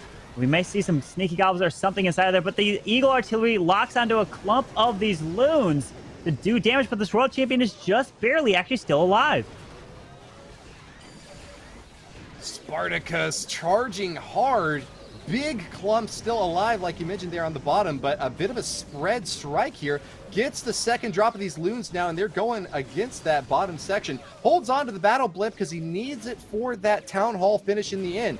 One rage and one haste to try to get this work done. He's going to drop the blimp, and will get a little bit of collateral damage as well on those Teslas. Nice placement there, but the air sweeper is going to be a little bit of a threat to him there. Requires the rage spell to finish off that town hall. The second star is claimed, but can Spartacus get the third? It is going to be mighty tough. Well, we've got a single target inferno, but the big thing is the royal champion is still standing in this attack. The headhunters, when he deployed them, they went straight for that defending king. The tornado trap was actually on the other side of the town hall. So his blimp was easily able to take it down, included with that rage. But the royal champion is going to be standing, and unfortunately, the queen was not able to step in to help take that town hall down. And he wanted her to go straight into there, maybe use a skeleton spell on the back end to take out the royal champion to help assist there. But that is only an 81%. So now they are down by not only the star after JX Tiger's next attack, but they are also going to be down on percentage potentially. That is a huge attack right there. Yeah, very disappointing follow-up there for Ocean Oasis at a time when they really needed the triple the most. They do wind up missing there. JX Tiger are all but guaranteed the victory now off of really a hot streak of great hits and defenses. Bodes extremely well for them in their matchup against QSFN, which also did particularly well in the late war. And so I think we have got a really great match ahead of us. Look at all these decorations around the face. I know. That's like so distracting to me. That's the first thing I noticed too. Was look at all that right there on the right side of the base. But either way, here comes the log launcher for Joan, pushing his way through. He's gonna have 11 more sneaky goblins to be using. He had way more to start as well. But here comes the royal champion in towards the bottom side. Headhunters are gonna join in to help assist. Look at this. He's going to get incredible value from his heroes because he's entering from the complete opposite side of this town hall. A wild start for Jonah. Can they crack down this lava hound, which is just so aggressive and distracting up top? It is actually pathing away from the heroes and making work a little bit more difficult and complicated for those headhunters now. They have finished off all enemy heroes, though. But yeah, this is going to be a big gum up for this Archer Queen, who's trying to keep healthy, but has a scatter shot locked onto her now. Thanks for that Ice Golem freeze. But man, this has been an aggressive play, to be sure. I think he probably got good value from it, but what is he going to do with this Warden out here? Can it pivot to help out the Dragon Riders? Well, he drops the bats right on top of the scatter shot to help take that down, and now he's actually really dropping these Dragon Riders around this base. The one Dragon Rider picks off the Wizard Tower to take down the splash damage as the rest of them move around to the bottom side. Now the Warden actually joins in to help assist, and they make their way over to this air defense, and these bats will crush their way through. What a beautiful attack here, using the Dragon Riders, the bats, to push through the rest of it. And look at that. Is that 4 swagged free spells that he does not need? Unbelievable. Gorgeous attack here, crushing this base. Really super powered start here for Yone, and he follows up even better. There might be some pretty decorations on this base, but I think his attack was even more beautiful. Yeah, beautiful job. That log launcher heroes pushed their way in from that left side. Then the sneaky goblins secured the town hall. You know, if I'm dropping the sneaky goblins onto the town hall, they're going to be finding traps. And then more traps are just going to spawn after I drop them. And they won't take that down. But beautiful job. Use the invis, clutches it up, and then just sprinkles in the Dragon Riders to take out those defenses. You don't see all too much of a Dragon Rider bat attack, but that was the perfect base, it looked like, to help take that down. And JX Tiger showing why they are such a strong team. They have that golden ticket in the Clash of Clans World Championships, and they totally deserve that here. Ocean Oasis still just wants to put up a 3-star to end the war, but still, what a great performance to make it to the stage. It's not easy. Many of other pro teams fought their ways to get to here, and they did not, unfortunately. So still a great job to make it to this point, and we'll have to see what their final attack will be. But again, GG to JX Tiger. Yep, very well played. Impossible to catch up now, and that is as confident and dominating of a position as we have seen from a clan so far in this second season of the Clash Masters qualifier. Big pickup here results in a fantastic way to go into the semifinals, and with QSFN as their opponent, you would really want to guarantee that that's the case, wouldn't you? Yeah, absolutely. There's just incredible opponents at this stage of the competition. No matter what, you make it to this phase, it's going to be difficult. All the top teams are waiting in your way and trying to take you down. And that would be an amazing match nonetheless. QSFN taking down alternate attacks, the defending world champions, shows that even though you're defending world champion, they still have a long way to go. And they've talked about it before. They still have to put a lot of practice in going in for the world championship, like every single team does. But we now see God coming in with, is this a mix of all the, look at this. He's got barbarian, archers, goblins, sneaky goblins. What is this? He's got a mix of like all these one-off troops, and God, he's okay. I guess it's only fitting in the name. All right, good luck. He's got the kitchen sink to toss at us, and that is really going to be a fantastic sight to behold as the deploy occurs. We're just going to start with a queen charge and healers, very standard, before we pivot into this completely wild card, bonkers even play from God. We've got the crackdown on that scatter shot, a nice, good, solid pickup, as well as a headhunter there to try to help with that royal champion. Went in a little too early, though, and got sniped down. Nonetheless, God gets the CC pull in with a freeze spell on there. It's going to get a little bit more support for the archer queen, who would otherwise take damage from the expo. Enemy archer tower is also plinking away at her, so that's probably a good maneuver there to keep her healthy and safe. But where are these troops going to be coming in at, Carbon? That's the big question. Where is the Golem? Where is the Valkyrie and the Electro Dragon go? Well, he's raging this queen up to stay alive, but he only has one raid spell left to use because she's been taking so much damage from these expos. But here comes the blimp. He's going to push the ward and the king ice sculpt in towards this town hall with a single target inferno. But this, oh no, this blimp went too far. The blimp was supposed to go to the single target inferno and to help force the queen to go more towards the core here. Uh-oh. Bad news for God. Doesn't keep his full plan in effect, but nonetheless does have a lot to be happy about with this spread. I mean, I can't even predict what his plan was going to be with so many disparate troops that he's brought, but it is getting some good work done. We've got a royal champion making her way over into the right corner, about to knock down the last scatter shot. And in addition, the archer queen finds her way to the bottom compartment. If she can just take out this eagle artillery, this is looking like the most effective kitchen sink attack that I've seen in Clash of Clans in maybe over a year even. Yeah, now the Royal Champion has her ability. He even has a bowler for cleanup at this point. Minions over there. RC's ability is used. That Golem is actually tanking now for the Royal Champion on the back end. He's got 39 seconds. The archers are in the core, and this is looking good. And God is looking like he's going to get it done. The bowler is now used onto the double cannon, and he does take out the Tesla. The bowler, one more shot. Yes, the Tesla even goes down, but the question is time. Will he be able to get enough with only 20 seconds left, unfortunately? That is going to be a tough call. What is happening? Oh man, I am on the edge of my Oh, seat. Okay, we get the man. refresh. Here we come. Archer Queen's on the bottom corner, trying to get her way through, but that big wall is going to be just enough to protect it. It looks like the 2-star is all that Ocean Oasis could hope for. Of course, that wasn't going to be the victory condition that they were looking for anyways, but wow, this almost was a highlight-worthy kitchen sink. Look how small the little icons are for the troops in the spells. There's so many. Yeah, it was involved. So many troops was involved in that, but unfortunately, that Eagle artillery left up at the end. Even if he had a little bit more time, doesn't seem like he would have gotten it because the Eagle would have rained right through that Queen.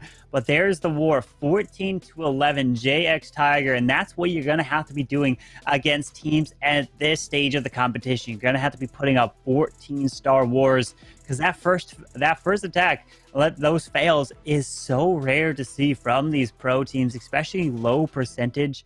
And we're seeing with that, the Queen charges going the wrong ways. That's really the only thing you can hope is something goes wrong with a Queen charge or something like that. But still, great job to Ocean Oasis making it to this stage. I think it's now time to take a look at the bracket to see where we are standing, Woody, because a lot of teams that we've seen 2 matches. We still have 2 more matches to come, but still, it's been incredible stuff.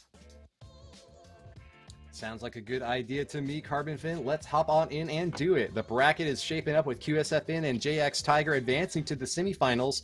But later on today, we've got Team Bangladesh versus Indian Clashers, a classic showdown there, as well as the Vedic Indians and NGT Legends.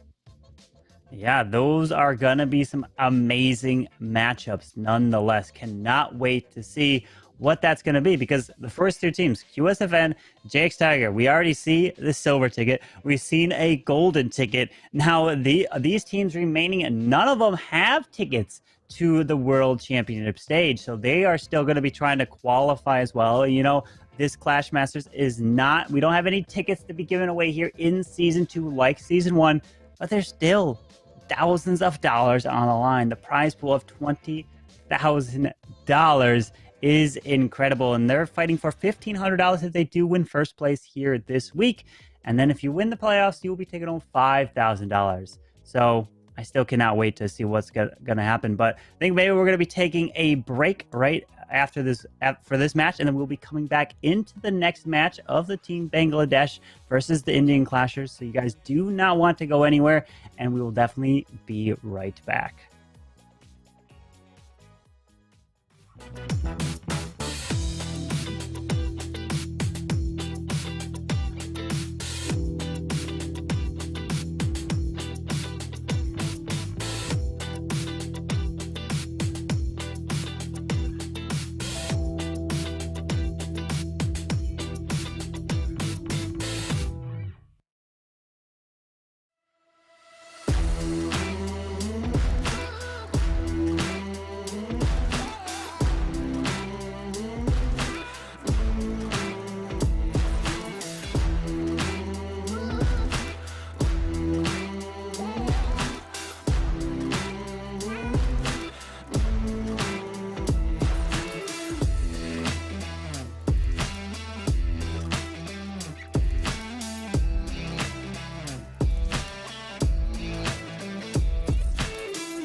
Howdy, y'all, and welcome back to the Clash Masters Season 2 kickoff. We are in the quarterfinal matches now, where Team Bangladesh and Indian Clashers are going to be squaring off in a showdown for the ages. QSFN has already advanced alongside JX Tiger, a golden ticket team, so we have got a thrilling semifinal set up for tomorrow. But let's finish out the bracket first. My name's Woody, and I'm joined by Carbon Finn. How are you doing, sir? I'm doing great, Woody. We're back. We've got the next set of matches after that break, and we've been seeing some incredible stuff. We saw QSFN taking out the defending world champions, Alternate Attacks. Then we saw JX Tiger knocking out the newcomers, Ocean Oasis Alpha. So that's going to be an incredible match in the semifinals, but we still have 2 or more matches to come. Team Bangladesh versus Indian Clashers is the next one up, and then it's going to be the Verdict Indians versus NGT Legends. So these final 4 teams, which are the next 2 matches, are going to be teams who have not got any tickets so far in the Clash of Clans World Championship qualifiers. Well, here we go. We've got wait a second, Woody, do you see these walls over in the left compartment by the Eagle Artillery?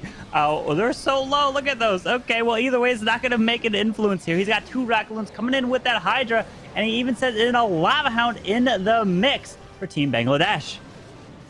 Wow, you are completely savage, Carbon. I can't believe you called out his under-leveled walls like that. Really going in hard against poor Krish Vishnoi.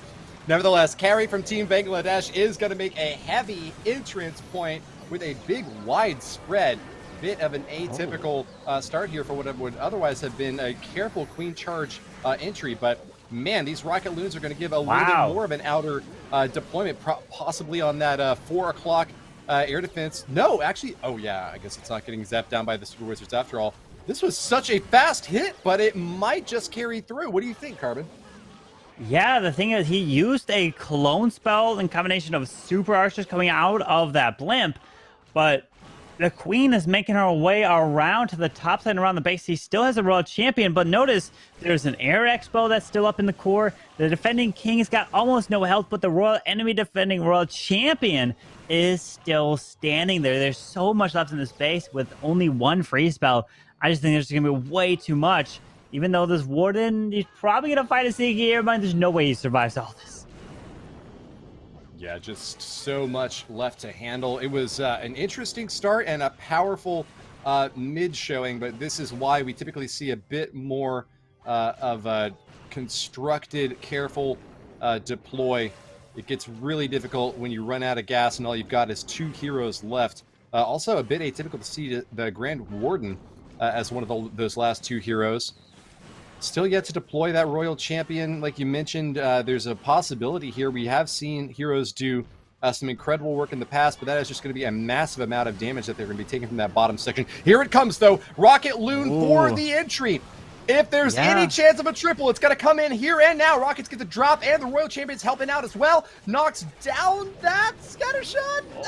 Forces out the Royal Champion ability, knocking through with the shields. Can they go the distance? The queen is going to pop her ability. There's a tornado trap as well. Defending world champ, but he doesn't have any cleanup down south at 6. This queen looks like she's pushing her way through, takes out the clan castle. The expo, how much health does it have? Oh, it has not too much health. The queen comes down. Now it's about time. Is he going to time battle this?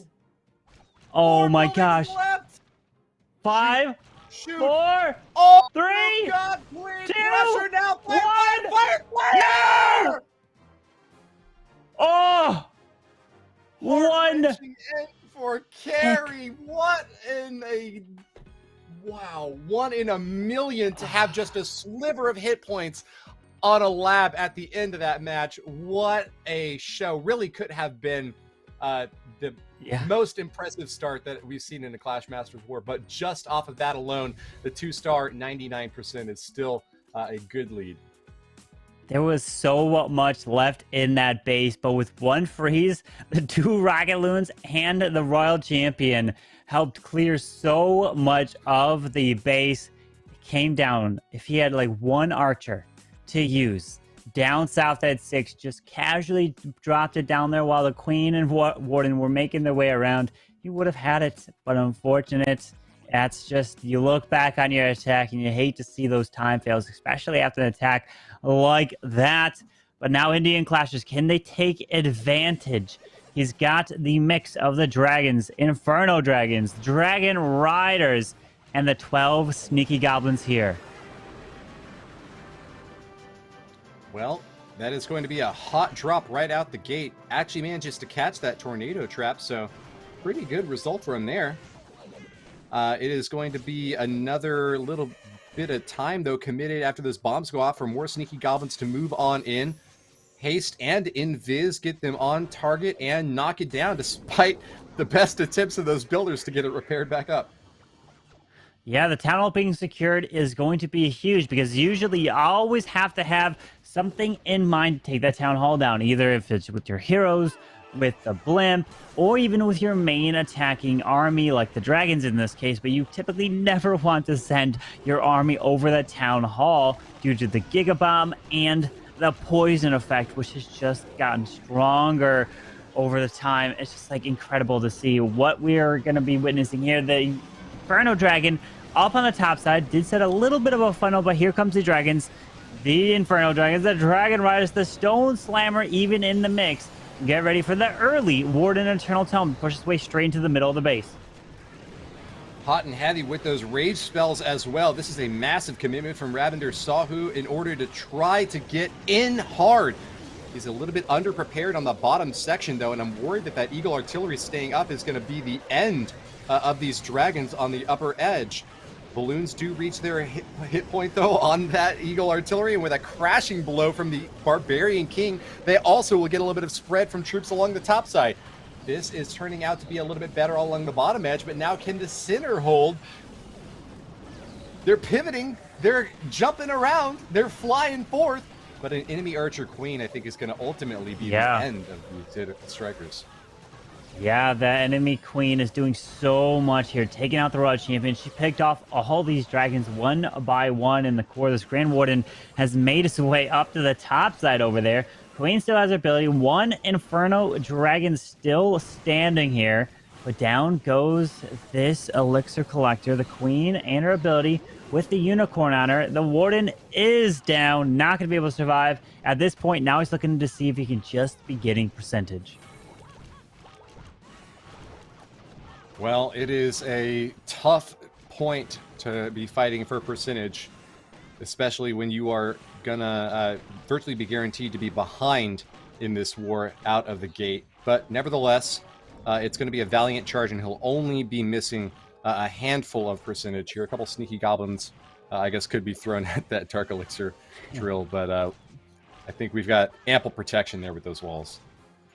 Yeah, not being able to get through those walls there. Finishes off with a 94% there for Indian Clashers. But it is, again, 2 stars to 2 stars. The difference is percentage. The 99% time fail to the 94 there. So it could go either way. We've seen wars come back from even a 1-star deficit, which doesn't happen all that often. But this one is a lot closer. Anything can happen in these final attacks. Is just starting here. And we do have another war after this. So you definitely don't want to go anywhere. But for Indian Clashers, coming in with that kind of Hydra tech with a mix of all these dragons, Dragon Riders, the Sneak Outs were able to secure the Town Hall. But I'm still wondering, was the Stone Slammer the right call? Because you never know the pathing where it's going to go. Would the Blimp been better to drop to take out a specific compartment of the base? But now Team Bangladesh are looking to answer. And here we go. We're seeing the hybrid being used here. I think this is the first time we got the hybrid here today. Huh.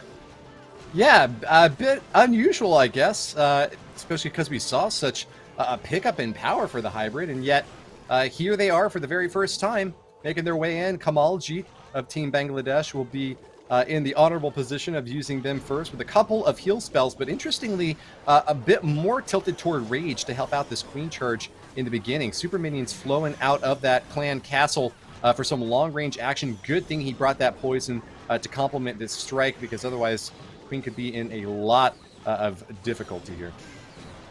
Absolutely. The Queen clearing the town hall, also grabbing the clan castle. Now has access to the defending Queen multi. There's a ton of value with all these heroes standing right here that King and Siege Bear is going to help set an additional funnel. But notice, we have a scatter shot and that bomb tower.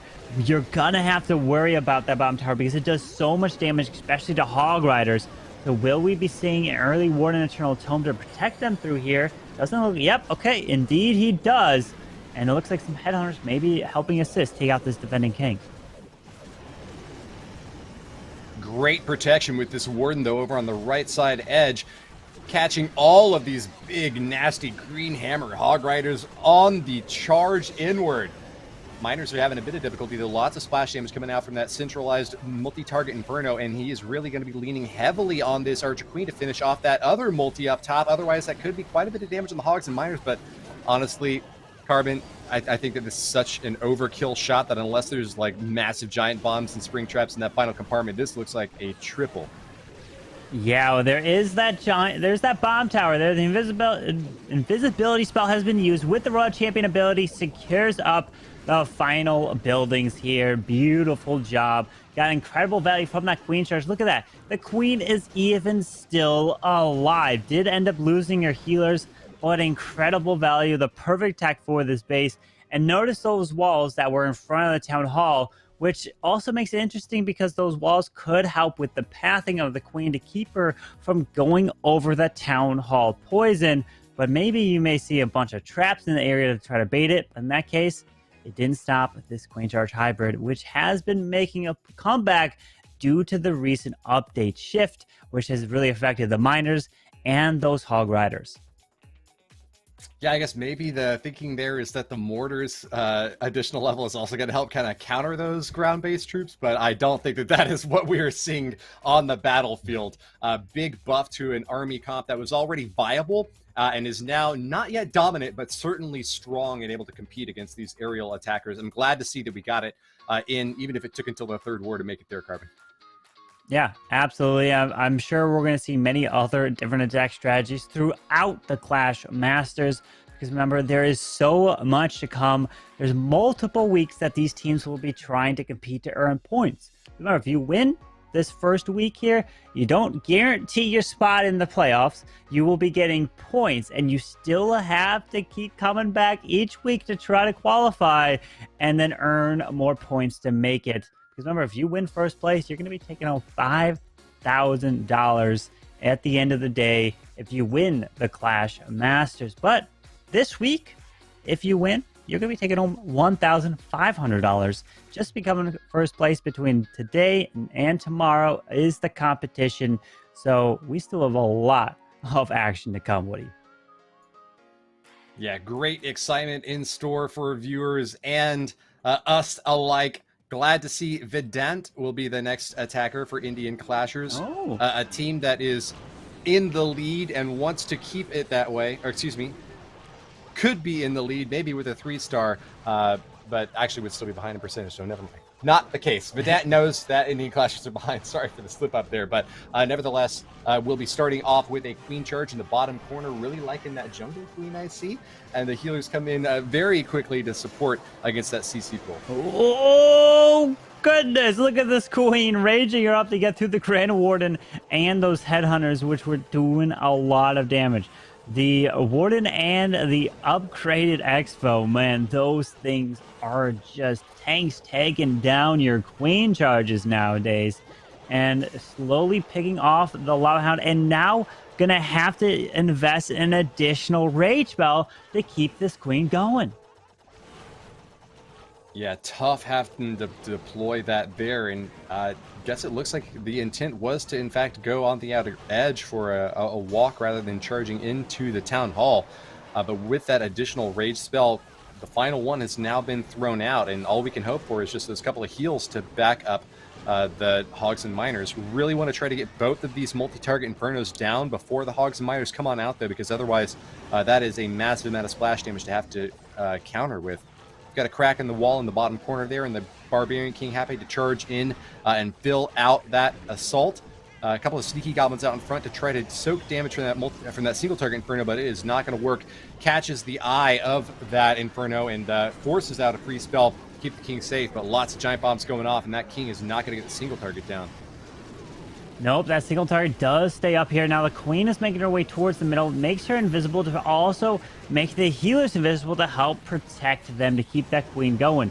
She does have her... No, she actually doesn't have her ability, so it looks like there's not too much near this, so the queen should be able to still make her way to the town multi-target Inferno, but also protects the queen there with that Warden Eternal Tome. And the Hybrid's pushing straight through this Eagle Artillery, takes that down. And now we have the Pekka, and it looks probably to have Hog Riders coming out of the Siege Barracks, but there's the heal right into the core scatter shot, but we still have that defending queen standing on the backside of the base. There she is, and with a big entry point on the top, those Hogs have got a long way to go, and only 30 seconds left to do it. I'm actually starting to get worried that time is going to be the factor here for Vedant that provides the defense.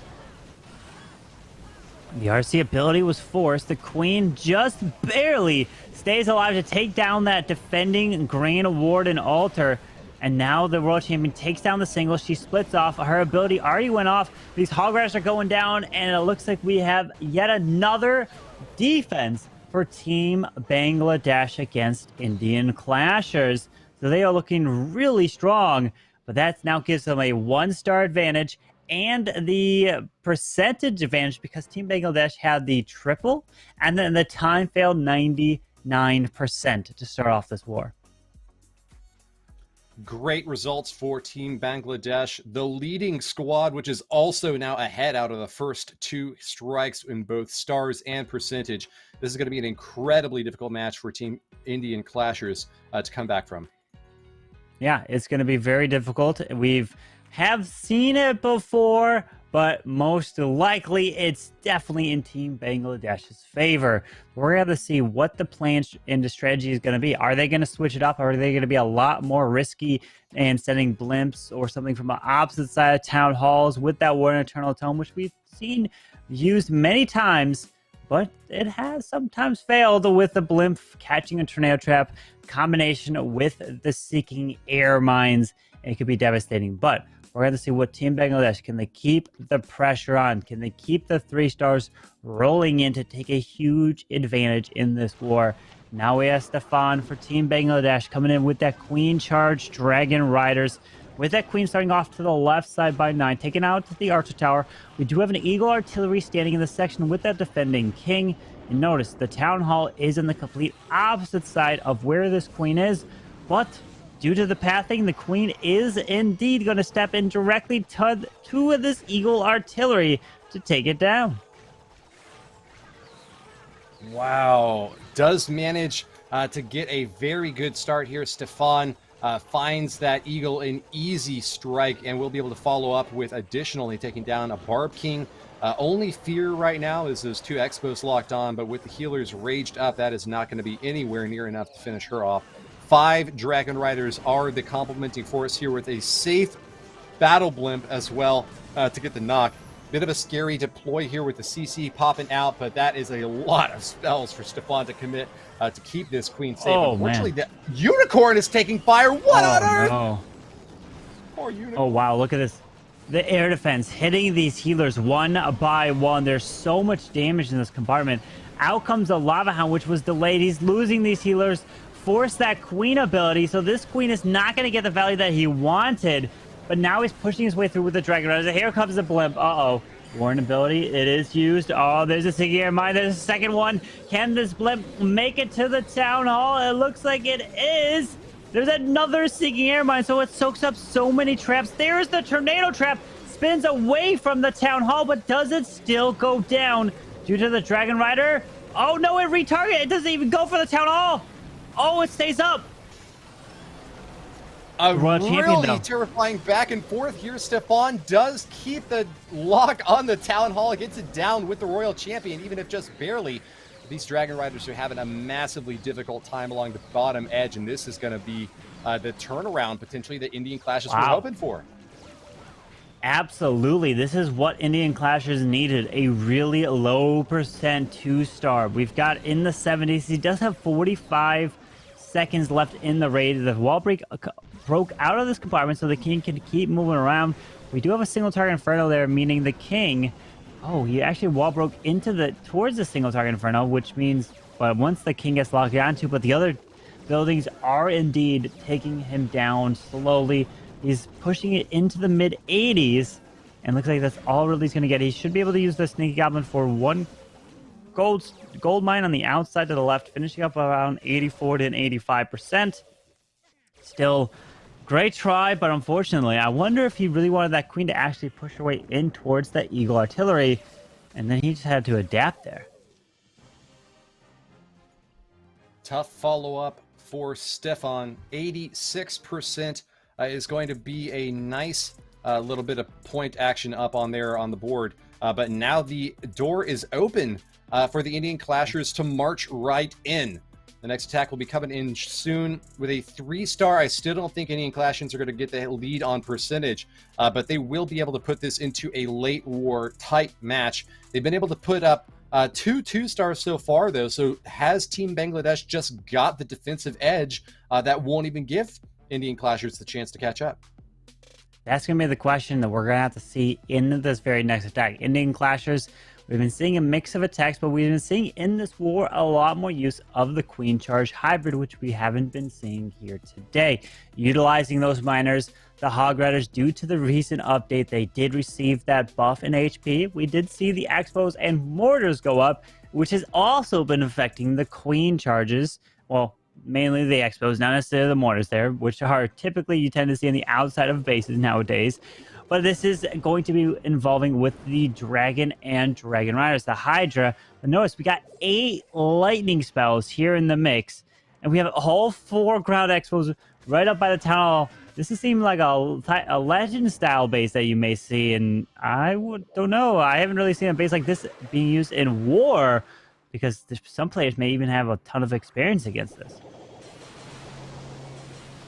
Yush from Indian Clashers, lightning hard in the core, big gutting of that center space with just those spells, but is just left with a poison and a freeze to follow up. Oh no. Wow. Dropped the hot rage right on top of that town hall, but it is really cooling off fast, and with builders to repair, this is a really big mistake by Piyush. It is indeed. The Sneaky Goblins were not able to help secure that. He pops an early warden ability, but this town hall, he doesn't have really any other spell support because he invested all those spells to take out that Eagle artillery. Here comes the heroes on the bottom side of the space. And notice, nothing is coming out of this clan castle, meaning there's probably a triple ice golem or a lava hound ice golem inside of there. But now the queen is even going the wrong way. She's not even stepping in to take out this air defense there. And this is falling short. And I guess this legend-style base has really thrown Indian Clashers for a loop here, unfortunately. Yeah, this is pretty terrifying to see as the Indian Clashers in the mid-war. Once you had a Bangladeshi failure in that previous attack, you really wanted to come back, clap as hard as you can, knock this base apart, and make this a tight war. But with what we have seen so far from Piyush, it's not looking like that is going to be the case, and we are instead about to watch a massive drop in their fortunes as Piyush takes the hit. Wait, Queen. Queen's over that wall on the outside. I mean, she has to because it's not connecting. Yeah. Remember, he can't drop. Well, the archer pulls the lava hound. I was going to say he can't drop his road champion anywhere that would pull that CC, but he still needs to drop the RC to get a little bit more percentage and decides to send her up top. The Queen's got a poison spell with her ability. Should be able to clear some of this, but man, that was unfortunate. The invisibility spell, unfortunately, did not protect those Sneaky Goblins. Was just off a little bit. He does poison up the enemy queen up top. What a great try, but it's going to be just in the mid-80s here. Yeah, unfortunate drop down, and that is going to be a loss for Indian Clashers, to be sure. A big hit that they were hoping to really get turned around in their favor. So with a miss by Team Bangladesh and a miss by Indian Clashers, we're kind of back to our previous positioning now, where we don't have any team confidently ahead and looking in the lead. Yeah, it's kind of going back and forth. We're looking at the score. It's still just a 1-star differential. which anything can still happen there. We're going to have to see 3 attacks being used from each side, meaning 2 are left. So we still can see Indian Clashers making a comeback if Team Bangladesh are getting 2 stars, failing their attacks, and Indian Clashers turn this around. Because at this point, it seems like Indian Clashers needs to win by at least 1 star because of the percentage differential. Starting with this Grand Warden walk over towards this left side, potentially wants to charge him in towards the scatter shot to get there. But notice how we have a ground expo over there, and I am always freaked out to drop a Warden near a ground expo, but a Tassel farm seems to have popped up as well, which is not the worst case scenario as long as the Warden's a little bit far away from it, because if he can grab a Tassel farm, that can help, especially for the back end of an attack. Long Warden walk. It's great range and sniping a lot of stuff in the left corner, but yeah, just like you're saying, there are some downsides here, and time is a factor. Unfortunately, lost his little Electro Owl on this entry point, but here come the rest of the healers to keep him safe and topped off. Knocking down an air defense ain't going to help much. Same thing for the Wizard Tower here. I'm thinking that instead we just got to go ahead and get this Pekka Smash started because we are now a minute into the attack, and Rabi has only got 18%. The Warden is stepping up, takes out that bomb tower, moving to the scatter shot, but he can also take out that Queen if the rage spell stays out. No, okay, never mind. He doesn't even want to go for it. So the Warden goes to help assist this Queen. He does have the Pekkas coming down, the Super Wizards, and that Town Hall is all the way on the other side, but notice that Ground Expo is still locked onto this Warden here. Dicey play as Rabi gets another way to show up and try to show off with a jump spell. That is going to be a nice way to get into the core here, but needs that second one on top. Fortunately, we do have some pretty small compartments, so Rabi has got his choice of how to follow up with this entry. Poor Grand Warden's taken a lot of damage, but with that ability used there, the healers will have a chance to top him back off despite the damage coming in from that Expo. Nice hop. They're over the wall, but keep an eye out for that single target Inferno up top. That is what Rabi is holding those freeze spells for, trying to ensure that he doesn't lose any Pekkas to it. It is going to be a slow chop and dice, but he has made his way over it there. A little bit of tornado trap. Freeze that single! Whoa. What are you doing, Rabi? Freeze the single! Oh, the Hog Riders come out of the Siege Barracks towards this multi-target Inferno. The jump spell is going to give his Queen access towards the Town Hall, but there's the freeze to help protect this Queen. And now he freezes up the Town Hall again with that Expo. The Royal Champion went down over to the right side, and this Queen, with only 20 seconds, is not going to be able to push through the rest of the space here. Big pain there to lose your Pekkas. Pekkas are almost always up at the end of a Pekka Smash attack, and it always winds up being a time issue rather than actually just losing those troops. With Rabi missing the freeze drop on that single target Inferno, he actually is going to time out here with this Queen charge still yet to try to go along the top. I guess is that the Warden that's up? Yeah. But nonetheless, Rabi missing out on a key spell deploy opportunity there to keep the rest of that force alive and pushing on through. Indian Clashers and Team Bangladesh both having a really tough mid-war, aren't they? Yeah, I mean, hey, as long as you do better than your opponent in your current war, that's all you can ask for. You don't have to beat everybody else in the tournament at that moment. It's just you, your opponent, you take them on, and if it's an 11-10, if it's a 10-10 war, that, and you can advance, and it's just not a good day for either one of them, and they're still trying. There's still plenty of attacks. There's just a few more left. Anything can happen in these final hits. Indian Clashers can still turn around, and they've been holding up some solid defenses. So this is where they need to turn around. This is where Indian Clashers are coming in with 24 balloons. So it's a Queen charge, Lalo. But again, we're seeing these bases from Team Bangladesh that has a ton of like buildings and traps going to be near this Town Hall. And in this case, we have, again, all these expos, the heroes, bomb towers, the bottom side of the space.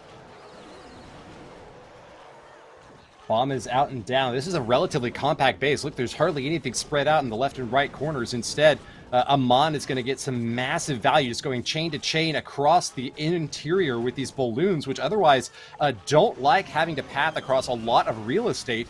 This is going to be a really strong attack, and I'm expecting a 3-star right out on the rip. I know that this is a little early to predict, but I think that the space identification is ideal for Amon. And with these two air defenses, relatively easy to grab on the interior as well. Even with just one Lava Hound, the pierce of this bottom corner is going particularly well. And I think there's kind of nothing to be unhappy about here for Amon or the Indian Clashers. This might be their time to shine.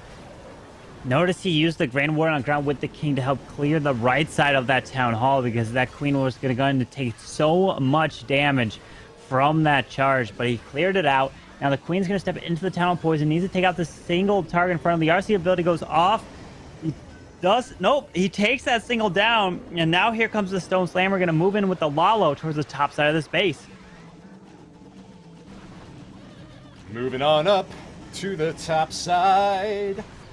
A big single target Inferno gets the shot off on the Lava Hound, though, but Amon is not going to let it go down that easily. Great timing on the freeze there, and could even drop an invis if he really wanted to, but I think letting that Lava Hound pop is perfect timing. Now just one big air defense left, and unfortunately doesn't get the Stone Slammer on it as quickly as he may have hoped. Instead, it's going to be firing off against the balloons now, and they have got to go as fast as they possibly can. Where's the invis? This could be a great chance to invis those balloons, keep them on the air defense rather than going for the Wizard Tower, but instead misses that, and that is going to be the last line of defense here. Still, he's got this Queen, and if she can pierce into this base, especially with those opened up walls, we might have the triple after all. Oh, we do indeed. The 3-star coming in for Indian Clashers. So that is going to tie this war up on stars. It is now 9-9. But we'll be taking a look at the percentage.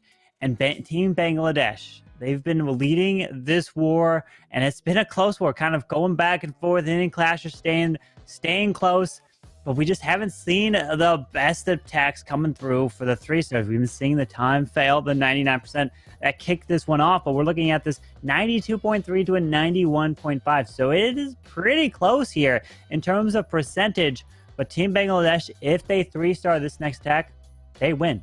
They lock up their spot, they advance to the semis. But if they don't, Indian Clashers have a chance to make that comeback. They could indeed. Possibilities abound. We are yet to finalize this war, though, with a very tight percentage scoreline. Team Bangladesh and Indian Clashers both have reasons to be fearful, excited, hopeful. This is going to be a tight one, and one to remember, especially with JX Tiger getting a relative trouncing of Ocean Oasis earlier. This is much more like the QSFN versus alternate attacks showdown that we saw earlier with a 13-13 tie in that war. We might see a 12-12 in a similar positioning here that would favor Team Bangladesh, of course. But with the requirement to launch their attack first, Team Bangladesh cannot kind of mind game or position for a safe 2-star. They have to go all out for the triple. Oh, here we go. We've got a mass Inferno Dragons not waiting to deploy the Warden ability. Look at that. It's not even 20 seconds into the raid. He's got all his troops. His heroes are basically down, and now he's just reacting with these spells. He's freezing up the middle multi-target Inferno and the Sweeper to push his way through. The Inferno Dragons lock up to the King, so he should go down relatively quickly. But notice what's inside of this Clan Castle. Did he pull out the full CC? A bunch of archers did come out. Here is a skeleton spell to distract that single target Inferno as the blimp. Oh, and the blimp catches that tornado trap. It still needs to push its way to the town hall. Can it make it there, Woody? Oh, it just might. Big rage out on top for the troops inside as well, and the drop of the town hall is good.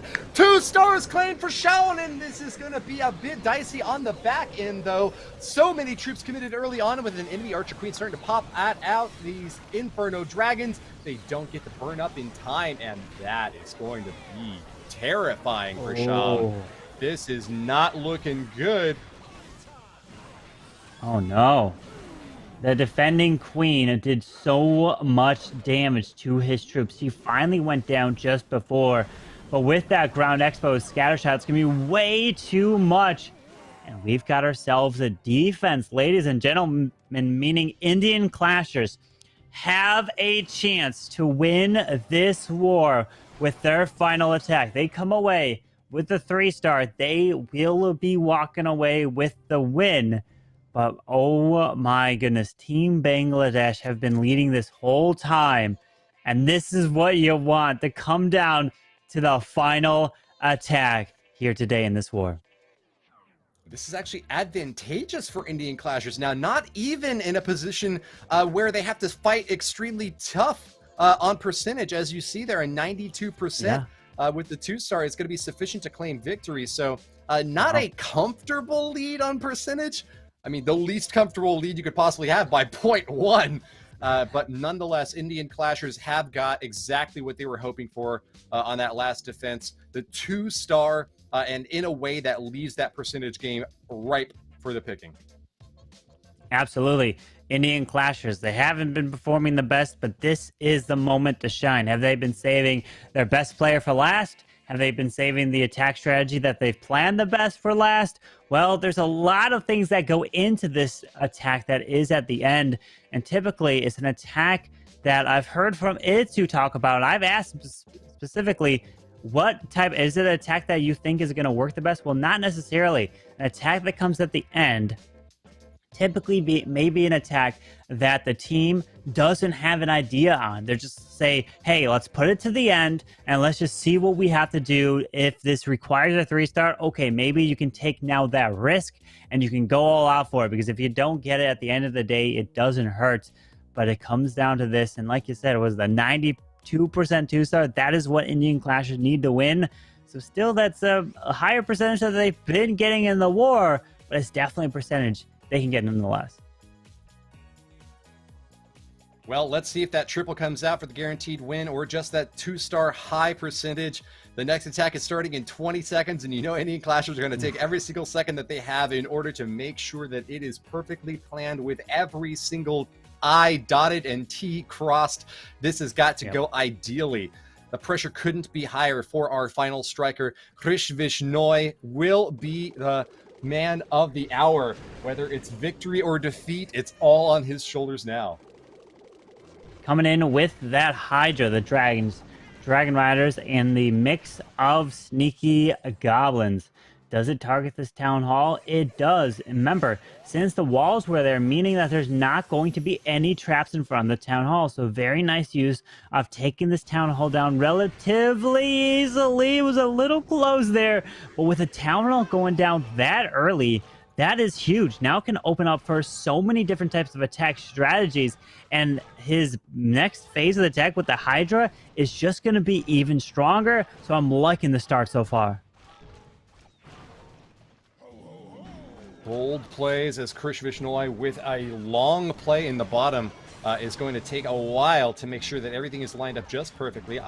Unicorn to support this queen, but no healers. Instead, she's going to have to charge in deep and fast. No, she goes to the outside for the barracks first. Instead, needs to get that lock on the single target Inferno as quick as possible. Don't even want to lose a single dragon to the single target Inferno. It is going to let it beam up a little bit. That's going to force the ability. Probably want to do it sooner than later, especially with so many skeletons out there. You need to get the pops down fast. Single target Inferno is heating up the dragons, but it does go down. Krishvishnoi has got protection in the middle with the Eternal Tome, keeping those balloons on target, but boom! A massive trap in the center. Tornado is catching many, many bombs, and all those poor balloons are sent crashing down to the earth, Carbon. The poison spell onto the super minions here as he's moving his way through. The Grand Warden is just barely staying alive, pulling some traps here. The Royal Champion is making her way around. We do have the defending King still on the top side. The multi-target Inferno, there's still actually quite a bit of damage with a whole Tesla farm up there. Makes the Royal Champion invisible, does have a freeze, but is it still going to be enough? I don't know. It just might not be here.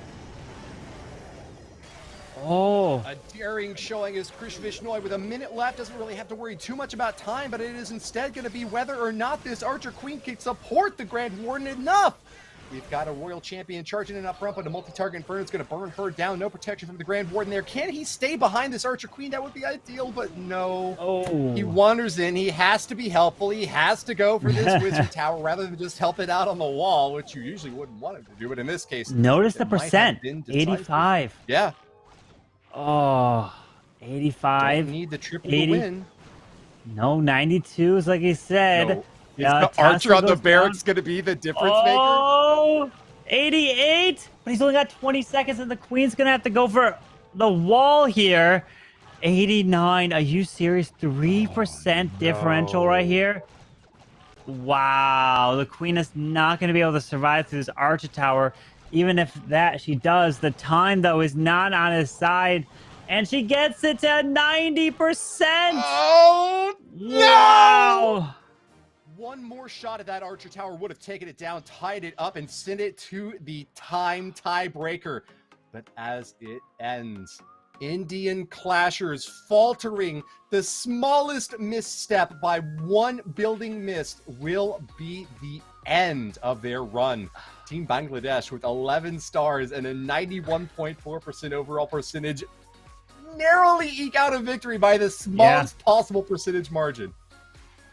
To think about the previous two wars, that both of them advancing off the 14-star performances is just incredible. And then now we're jumping out to just both teams pulling off 11.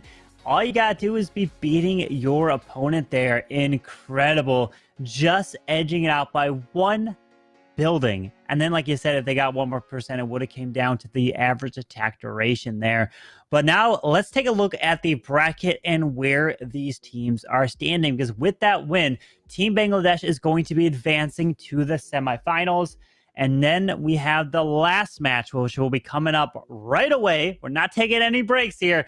Vedic Indians versus NGT Legends. But we've already seen QSFN defeating Alter Attacks, JX Tiger taking out Ocean Oasis Alpha, Team Bangladesh advancing, and now this very last match coming up next.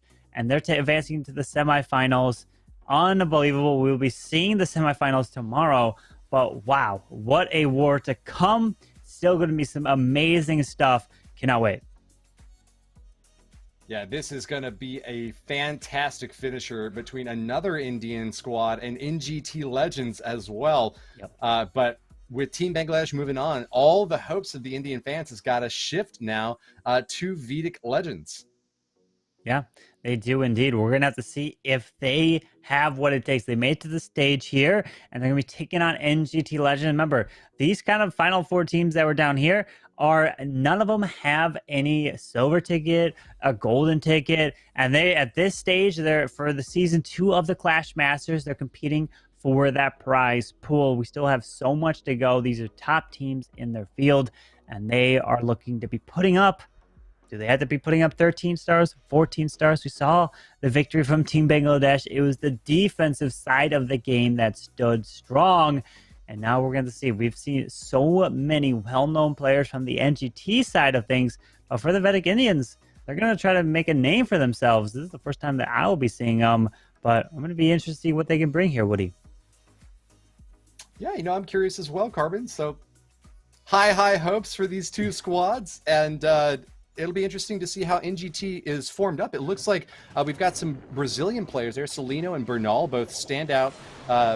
Wow, we are already getting into the action, so let's go ahead and go check out Master Atif from Vedic Indian. The first strike will be Dragons and Dragon Riders. He has a clone spell to help be used in here as well. The early lightning spells typically you tend to see being taken out Sweeper, but now this blimp is going to cut across the push towards this town hall. That early warden ability takes out the queen. We've got all these heroes actually up here, which will slow these dragons down, but as long as you're taking down those early, that is beautiful. But there's also a tornado trap right there, but the town hall should be going down as he moves his way through. Reliable early start and lots of rage spells to spread out. Unfortunately, though, for Master Atif, this is a very edged out base, and those rages aren't necessarily going to get maximum value unless they can target onto lots of crucial structures. We do have a multi-target Inferno to hit onto here, but those dragons are awfully damaged. And boom, with big traps exploding as well as Eagle artillery fire raining down on them, the dragons are going to be toast for this, and it's just up to the heroes now. Yeah, now the Royal Champion is pushing her way towards this Eagle artillery. Does have her ability, one free spell. We've seen it before where there's a ton of base left. Remember, unicorns do so much to help protect their hero, in this case, onto that queen. The Eagle artillery locking onto this dragon, and down it goes. But with one free spell still to use, but the problem is no more Royal Champion ability. So this Ground Expo will definitely shred right through this World Champion. Dicey situation here. A loss of the Royal Champion means it's very, very unlikely that we're going to see the triple, but with a minute for cleanup and I don't know, just point defenses left, it's not completely impossible holding on to that ability as well. But this is going to be a long march on the outer edge. Does have the Electro Owl. Okay, so this may not be as difficult as I was thinking, but I think time might wind up being the factor with just 45 seconds and a lot of walls to get through. Yeah, that Queen trying to get through it, and now she does indeed pull out that clan castle of the Lava Hound here, but is trying to get a little bit more percentage.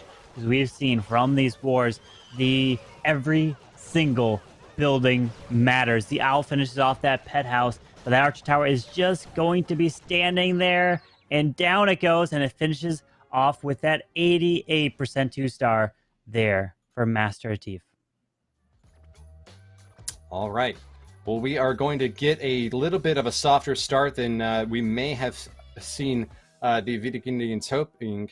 Instead, NGT Legends will be following up now with a chance to come in over the top right out of the gate. Very strong Brazilian lineup that has participated in Clash of Clans esports events previously and looking to start just as strong for this initial round in the quarterfinals. The last war of the day, we will see QSFN, JX Tiger, and Team Bangladesh advancing. Who will be the final round? Is it going to be Vedic Indians picking up the 2-star out the rip with a 88%, or are we going to see instead NGT Legends coming back in over the top right out of the gate?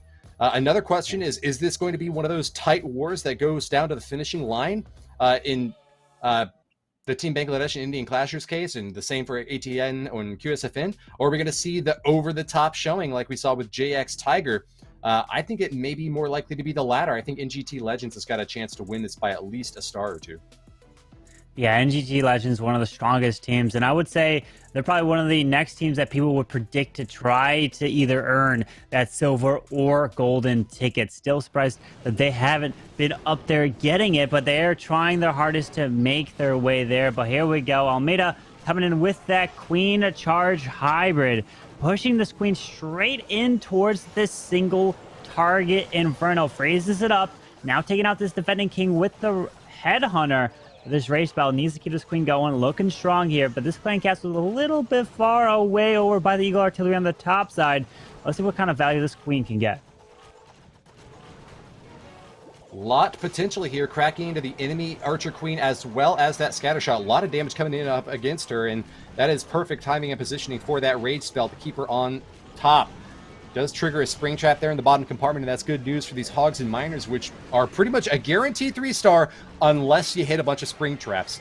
NGT Almeida finding a great hit as well against the Town Hall, as this follow-up now gets a little bit of an Archer and Barbarian team duo against the Town Hall. The second star is going to be claimed just as soon as 50% is earned, and we've got a Siege Barracks even coming in over on the left side for some additional funneling before those Hogs and Miners come on storming through. Here they are, Carbon!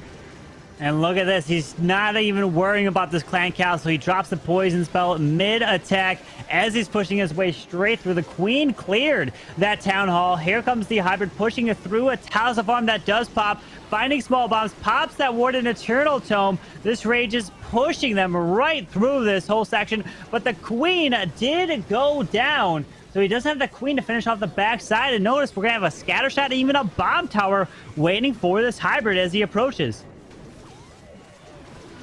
1 minute left, and the Hogs and Miners are going to start to collapse along the same compartment line. If he can keep them out in front. Oh, nice invis! The heroes are going to be safe from that single target Inferno after all, and it's just going to be the Hogs and Miners taking that damage. Almeida, you have done it! What a strike with Miner Hog Rider yet again. This hybrid army is gaining in popularity, and for good reason. The power is difficult to deny. Certainly can't see Vedic Neil's defenses doing it this time. Yeah, that is a strong attack coming in from NGT Legends. Super strong team, going to be very difficult to take them down. Showing what they can do with the Queen Charge Hybrid. And now the attack is starting to, we're seeing a little bit more. Previously, it was the different metas of the dragon, a dragon rider type attacks. This Pekka Smash was super popular, but also the Mass Inferno Dragons. I would say that was probably one of the things that was really affected by the update balance changes, because we also saw the Dragon Riders receive a little bit of a nerf, but I don't think that's really affected them as much as the nerf to the Mass Inferno Dragons, which we've seen attacks, but a lot of those have been fails. A lot of times those attacks were just so strong, tripling bases in like, it seems to be like just about a minute, and those were absolutely just smashing attacks, which have not been the case as of lately. Yeah, it is definitely not as painful as we might have otherwise expected. That nerf to the Inferno Dragons hurt, but that's probably one of the big reasons why we're seeing a lot more of the Dragon Rider Dragon combos. That seems to really be well favored now that this new development has occurred within the meta that shakes and shapes a little bit more toward different aerial style attacks than Inferno Dragon, which was a favorite of mine, and it's always fun to see those big, hot, and heavy beams heating up, but not going to be the preferred line of play here. Switching back a little bit more to the ground and sticking true to the Lava Loon old school aerial strategy. But we still have one of the best queen charge attackers in the world, Bernal, that will be playing for NGT a little bit later. But now Verdict Indians looking to answer themselves, coming in with another one of these Hydra attacks, the Dragon and Dragon Riders. We've got the clone spell. But are we going to... Yeah, okay, we're seeing it again. Another one where the Sneaky Goblins are going to try to take out this Town Hall, and investing quite a bit of them, actually, because of the storages that are protecting this area. A wild play. Can it go in Vidic's favor? He's got one enemy builder trying to repair up in the Town Hall, but that is going to be enough Sneaky Goblins to get the work done over there to explode in a giant poison bomb. But hey, you can go to the grave happy, Goblins. You stole what you needed from that right compartment, and there is no fear of the potential 2-star fail here. This king pushing his way in towards the section, clearing that. The beautiful thing about this is the Town Hall has been taken out early, so you don't have to worry about that as you push your way through. And in this one, we're seeing the Stone Slammer coming in to help assist these dragons. We've seen it before where Stone Slammer kind of pathing into a different direction. Is that the best thing to use, or do you want to go with a Blint maybe to pick off a certain compartment?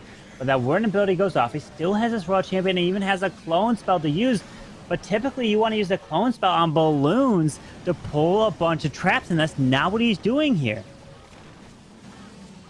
Stone Slammer is still up and active, though. A big, heavy support for this army out the left side. Didn't have to rely on the battle mode to get the Town Hall down, and that leaves you with more firepower to invest for the main phase of the attack. Dragon Riders and Dragons still also well protected by that Grand Warden. The Eternal Tome has already been played out, but that Life Ore is mighty helpful when splash damage is a big thing that you're worrying about, and that does seem to be the case.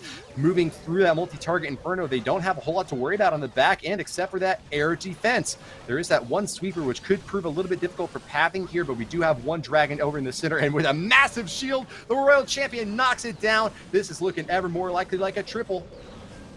Well, the Royal Champion's coming through. He's got to use this invisibility spell perfectly here. Sneaky Goblin over there to help assist a little bit to take out the storage. This Royal Champion, the Grand Warden, there is the invisibility. The Grand Warden goes down. More red air buffs through this section. But the no assistance from the Warden is going to hurt. But the Owl is actually still up trying to help this RC. And she goes down.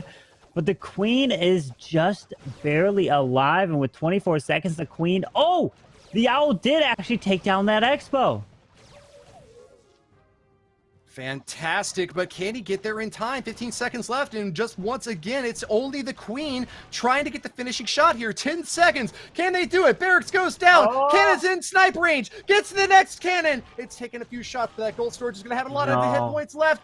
Shots off from the Queen. Can't get it done. And once again, Carbon, we have a Queen with just one more building left on the defense that she can't finish off.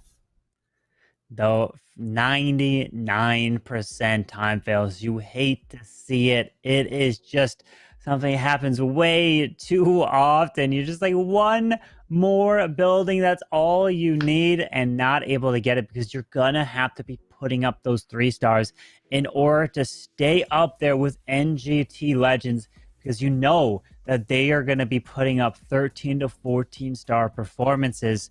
So you can't be failing really much any of your attacks. You're going to have to defeat them not only on stars, but you're going to have to be putting up really high percentage. So at least that was the 90-90, got the higher percentage there. But now we have Gabriel for NGT Legends, and he is deciding to come in with the Mass Inferno Dragons. So let's see if this is the right call. Well, a Yeti is going to start the strike out on the right side. NGT Gabriel has got the pretty standard Dragon Rider set up here, but went with the Inferno Dragons, like you mentioned, and that is going to potentially make all the difference.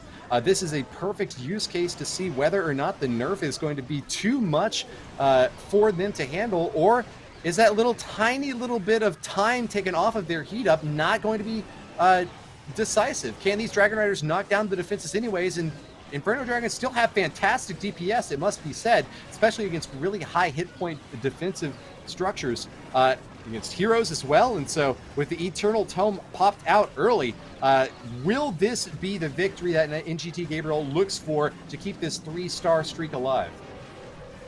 Well, now he has the Inferno Dragons pushing into the core, and he decides to send this blimp from the left side, not all the way across where the Warden's coming across. It lands, a rage spell is down. He just barely able to take that Town Hall down, so that is beautiful. We still have a scatter shot that's over on the right side at 3. What if he drops like a skeleton spell, you know? What if that was able to help take it down, but it's slowly getting healed back up, and he's waiting for this Royal Champion to push her way through, and the Town Hall poison just disappeared right there to help. Now the Royal Champion has her ability, and this is looking like another 3-star for NGT Legends. Wild show. NGT have done it yet again with so much time and firepower left. Essentially a swag Royal Champion ability. I guess it did hit a few defenses, so maybe I can't really call that a swag, if I'm being completely honest. But it was going to be a win nonetheless with so much firepower left in the skies. Inferno Dragons, Grand Warden, Electro Owl hopping over the walls now to get that final strike. NGT Gabriel is looking clean for this landing.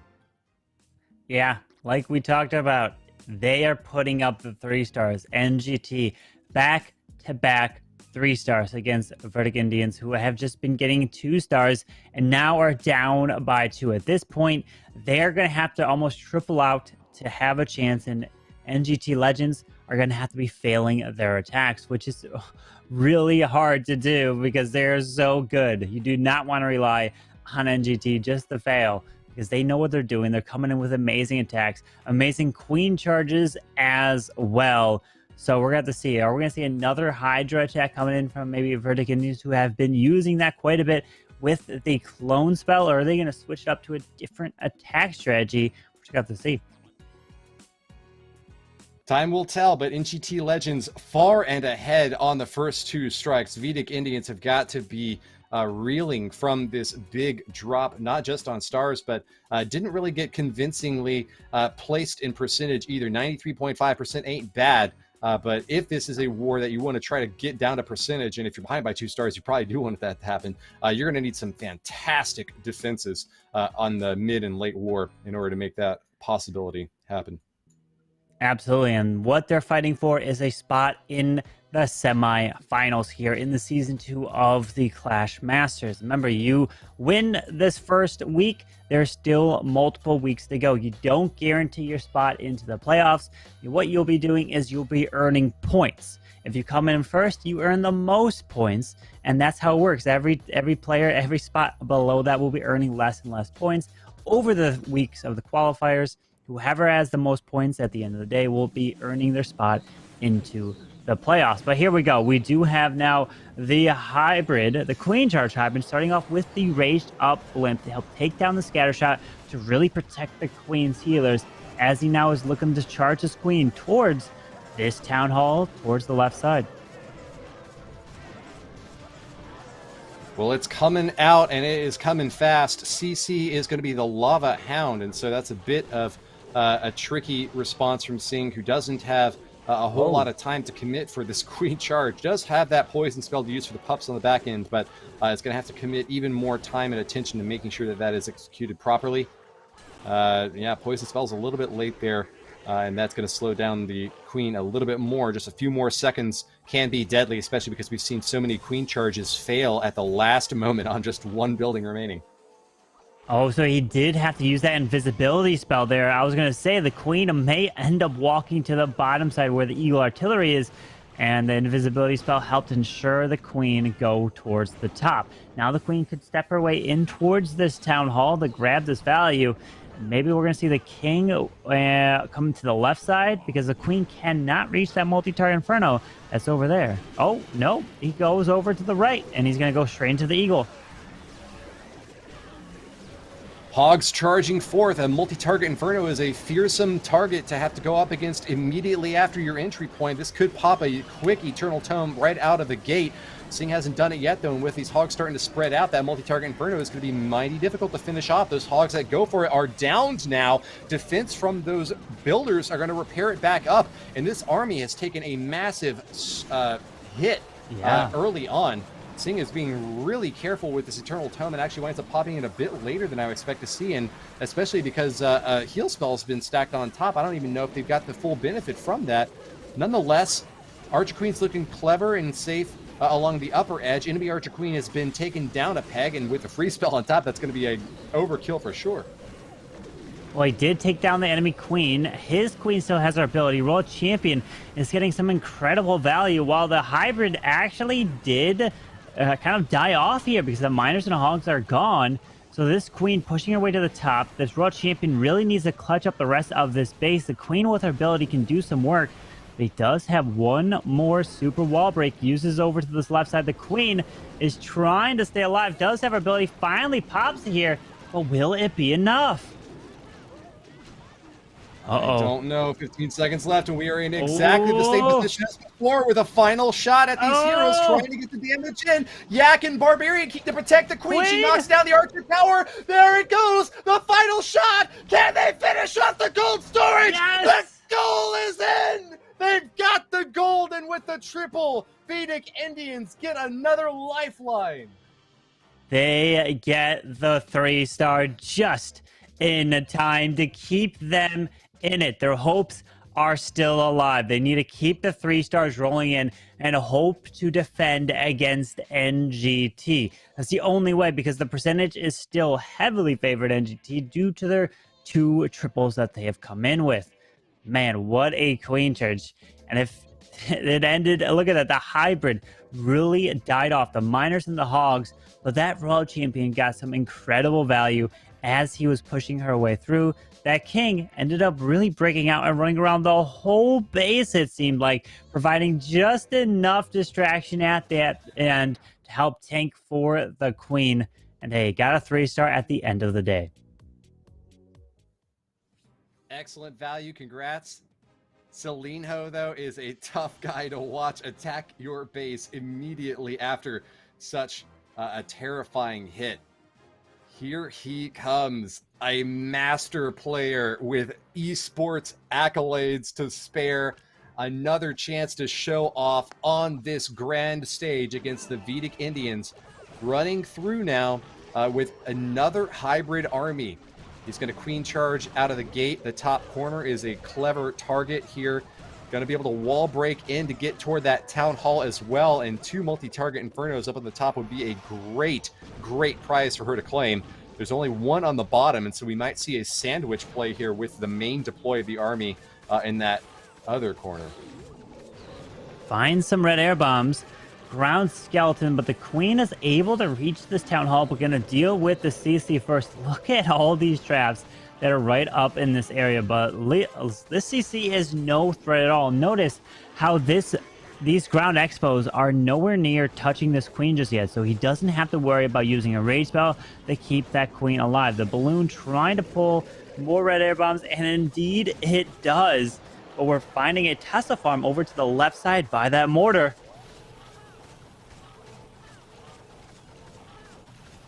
Slow and steady wins the race for Celinho, finishes off the Town Hall and won't even have to worry about that Giga Bomb. A bit of an unfortunate placement for Vinod on defense, that bomb is not going to get much value here against attacking forces that come in from the outer walls. Instead, the Queen is going to be able to snipe off a few more defenses. Ooh, loses a healer there to that Seeking Air Mine. Hopefully there aren't any more for his sake, but Celino's ready to start the main phase of the attack, and instead of bottom of the corner, it's going to be over on the right side.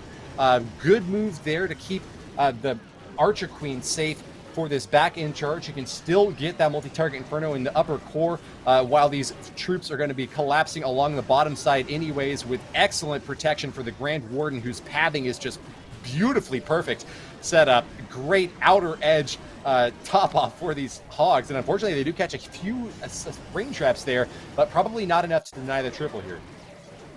Well, he's pushing his way through the hybrid now. The hogs do come out of the siege barracks, and look at this. That raised up Queen pushing her way through, clear so much of the top side of this base, and this hybrid is just crushing through this base. What a beautiful job here. And there's a giant bomb, not going to do anything. We got the wizards. The king, Royal Champion, does even have her ability and doesn't even need to use it. Swags the spell onto the clan castle. What a beautiful attack from Celino of NGT Legends. I love to see it. NGT Legends keeping ahead now with a perfect war possibility on the board. All 9 stars have been claimed by them.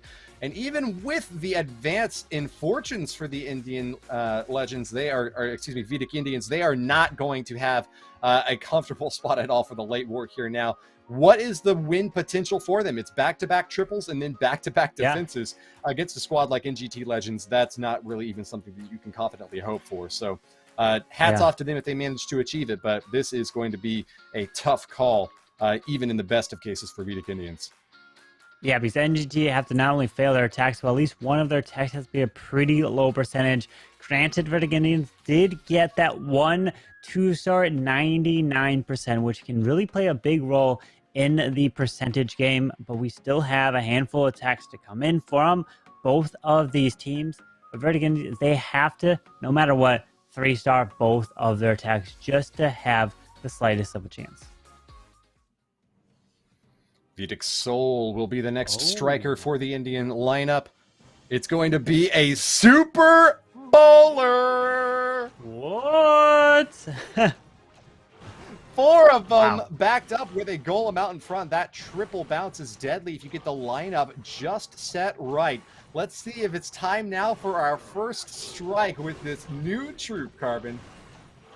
It is. We don't see the Super Bowler used all that much. It's just been kind of sprinkled in here from the pro players. Let's see if this is the right use for them. Let's see. There's 4 of these Super Bowlers coming in. Remember, they get 3 bounces from these rocks. You always love to see these new troops be utilized. And here we go. He's going to pop an early warden ability. These Super Bowlers are going to push their way straight into the core of the space. The blimp is going to make it towards the Town Hall. It does land. There's a rage spell as well. Look at these Super Bowlers. They're actually skipping over and taking out the bomb tower from the other side of the wall over there, Woody. Wow, big pick up, and that is exactly how you would want to see these new troops in action. They are mighty beefy as well. Maybe not quite as much charge in deep as like a Pekka, but especially with the Golem out in front to protect them and some healers out on the back. This is feeling a bit more like a Super Witch sort of play than something else. I mean, it's a completely new attack strat on its own, and it's still being developed here, but it is being well used by Vedix. I'm not sure if it's going to be the triple that he was hoping for. With the pop over on the left side, though, that Archer Queen does get the scatter shot down, and so finds another good opportunity to pull ahead. But this, oh man, single target Inferno is probably just going to be a little bit too much to handle. The balloon couldn't get the lock in there, even though it was distracted on those healers. And so hats off to Vedic Soul, showing a lot of chutzpah with this brave strike using Super Bowlers, but doesn't manage to get what he's looking for. Yeah, I just wanted that single target Inferno that stood strong right behind that Town Hall. actually played a huge role in defending this base because it picked off those troops one by one because the queen could not reach it from where she was standing. Maybe was if he used maybe a potential clone spell for that blimp to take that out. But again, yeah, I think he used Yetis inside of that blimp, so it wasn't like balloons or a dragon rider. But that's the thing is when you come in with a blimp and you come in with a clone spell, the whole purpose is to take out everything around the town hall. This case, the single target Inferno was there, but oh man, nice try from Verdict Soul. Just not going to get it. And again, it's going to be another 2-star. So if we take a look at the scoreboard, it's going to put them at 9 stars with 4 attacks. And then Woody, NGT is already at 9 stars with 3 attacks. Big lead for the NGT Legends. Vedic Soul falter yet again, but at least they've done so in style. They've shown us how these Super Bowlers might be played at the competitive level. This is the first time the new troop came out in an esports event that we got to enjoy here watching. But sad to say that they did not get the accolades that they may have sought. Instead, it is going to be a 9-9 score tie, but with an additional attack left in the chamber for NGT Legends. This is all but finished in the mid-war now. Yeah, now it's to see what NGT Legends can do. We still have some amazing players from their side to come in, including Bernal. I know many of the viewers love to see what type of attack he can do. And imagine if super wall breakers weren't even a thing. Bernal still would take in his wall breakers, somehow surviving through Inferno Towers, through scatter shots. This man is incredible. But now we have NGT Legends coming in with the, I'm going to say, Sui Lalo. Blimp is making it to the town hall, looking to use these sneaky goblins. But notice, once that blimp popped, it also took down a few Teslas in with it. So that's some nice value.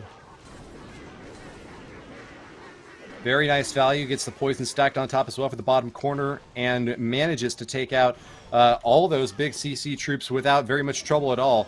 Great read there by Patolino, acknowledging the potential difficulty in that bottom corner section, and that queen just barely surviving with the king out in front might be her saving grace. She's got a little bit of difficulty with this Tesla popping up over in the bottom corner, though. Is this going to be the force out of her ability? No, instead it's going to be an invisibility spell from Patolino. Really great heads-up play here, but he is sacrificing quite a bit to get that down. Is it going to be the force of the ability after all? She knocks it apart and just barely survives the area with the unicorn. He doesn't want to use this queen ability because he wants to try to get and use it a little bit later. The builder hut goes down, and her ability was forced here. As she continues her way through, she can grab the sweeper, the builder hut. The RC's ability goes off, which actually skips into the sweeper. Now this queen is going to make her way a little bit left, but here we go with the Lalo. He even has 2 ice hounds to use in the mix. Yeah, he is putting the chill on this base. Master Atif is going to be shivering now with this big pop. Ooh, manages to get the Seeking Airmine off on that Ice Hound. So good news there for Atif on the trap, but still freezing up those defenses. The balloons are just going on a rampage. Patolino has got a perfect use case for this strat and is finding a lot of value out with it. He's got a single target Inferno on the back end to worry about. The balloons shouldn't have much trouble with that. Instead, it's going to be that scatter shot that they've got to be fearful of, and the multi-target Inferno. But with the Ice Hound popping and the freeze, I think he's cleared for landing. Wow. Can he just get the final shot here, Carbon? Look at that. He used the heal spell, but notice that Warden ability protected the Ice Hound, which allowed it to go all the way to the other side where the scatter shot was and froze it. And these balloons are pushing their way through, even as another last haste spell to push in towards the single target Inferno. And again, we're seeing another 3-star coming in from NGT Legends. A beautiful job. Just incredible what they're doing here. This is such a high skill cap deployment. The use of these balloons to carve out the outer edge of the base, but bringing in hastes, invisibilities, and freezes, and having to use them when you know that they're going to maximize value. He actually had to pop that invisibility spell early on because he found a Tesla in the bottom corner that was going to threaten his Archer Queen. If you have a plan set up in mind where you have to use that invisibility spell later, you can run into tremendous difficulty forcing out like an awkward freeze spell to just shut down a Tesla, which is relatively low value just to keep a queen alive. But instead, when you bring that complement of spells, hastes, invisibilities, and freezes that you don't necessarily have to commit at any one point of the raid, if you are a skillful enough player, you can think on your feet and you are unafraid of any potential development with traps deploying or CC troops being a surprise, you can be extremely adaptable to any circumstance that comes out. And you don't have to really worry about traps at all if you're confident enough in your skill. That is exactly what we saw there. And that is a masterclass from Catalino in how to use Lava Halloon attacks. 100%. Absolutely. NGT Legends showing exactly how to utilize these troops. You know what I would love to see, Woody? I would love to see if NGT uses those Super Bowlers. Teach us how to get the 3-star using that new troop. But now we have Annoyed coming in with the Hydra. We're seeing another one of these attacks. And we've got that clone spell in the mix. Balloons coming in to protect these dragons a little bit, coming in from this left side, sending the Grand Warden, but he's going to push directly into the sweeper, and he decides not to take a lightning spell to help take that down for the pathing of these dragons. Yeah, big clump of dragons out here with the Battle Blimp as well. They're going to get massive support. Oh my god, from the rage spells and the Eternal Tome early on. Vinod is putting it all on the line. Does protect the Battle Blimp as well as it makes its way to the Town Hall. Does catch a Tornado Trap though. Dicey maneuvering. Balloon spinning all the way around, and with double freeze out, he's doing everything he can to get the Town Hall down, but will it happen? Yes, I think. Oh my goodness, it doesn't yet. Dragon Rider's path on in, and with the freeze, he does finish it off after all, but at what cost, Carbon Fin? A Pyrrhic victory in the bottom corner, and Vinod may not have enough for the triple. Give him a shot, though. Lots of dragons left remain. Did just pop that Lava Hound. The World Champion helped clear the Eagle Artillery with 2 freezes left. Hang on here. The World Champion is staying up, and it looks like he's going to get this one done here, Woody. Yes, he does. Heroes along the back outer edge have got 2 abilities left to use, a couple of freezes as well. So even with walls to knock down, they swag free spells in the corner. The Nod has got a lot to say about the strength of this setup against Almeida's base. Congratulations for an overwhelming showing here, and make sure to keep it up because even though you got a good hit there, I think the Indian I said it again. Vedic Indians are going to have a time moving on. It looks like their elimination is all but guaranteed. But maybe next week, maybe we get to see them again for another clashing opportunity. Absolutely. This is just week 1 out of the 3 weeks. So they still have another opportunity to try to get some points to make it to the playoffs. That's the point. Everyone watching, you can still try. This is just the first time, so you can still go sign up. So don't miss out. Make sure you guys join the Discord for the Clash Masters server there. It's going to be incredible because there's so much on the line. There's $20,000 in this tournament. Absolutely incredible. Going to be coming again for Season 2 here. But for the last attack, Bernal, I'm assuming he's going to be the final attacker for NGT. All he's got to do is technically just get percentage. You're going to win this war. 1-star locks it up no matter what. But still, what is Bernal going to do? He's going to come in with some crazy queen charge. Still love to see what he can do for NGT. A wild finish for our final attack. Bernal, the man of the hour. What has he got to show us? I'm also hoping for those Super Bowlers. I'm hoping for Super Bowlers. Can they get the triple after all? To see your opponents falter with a new troop and then to bring it in yourself. I mean, this is kind of the perfect opportunity to do it because all he needs is 1 star and the team is going to get the win.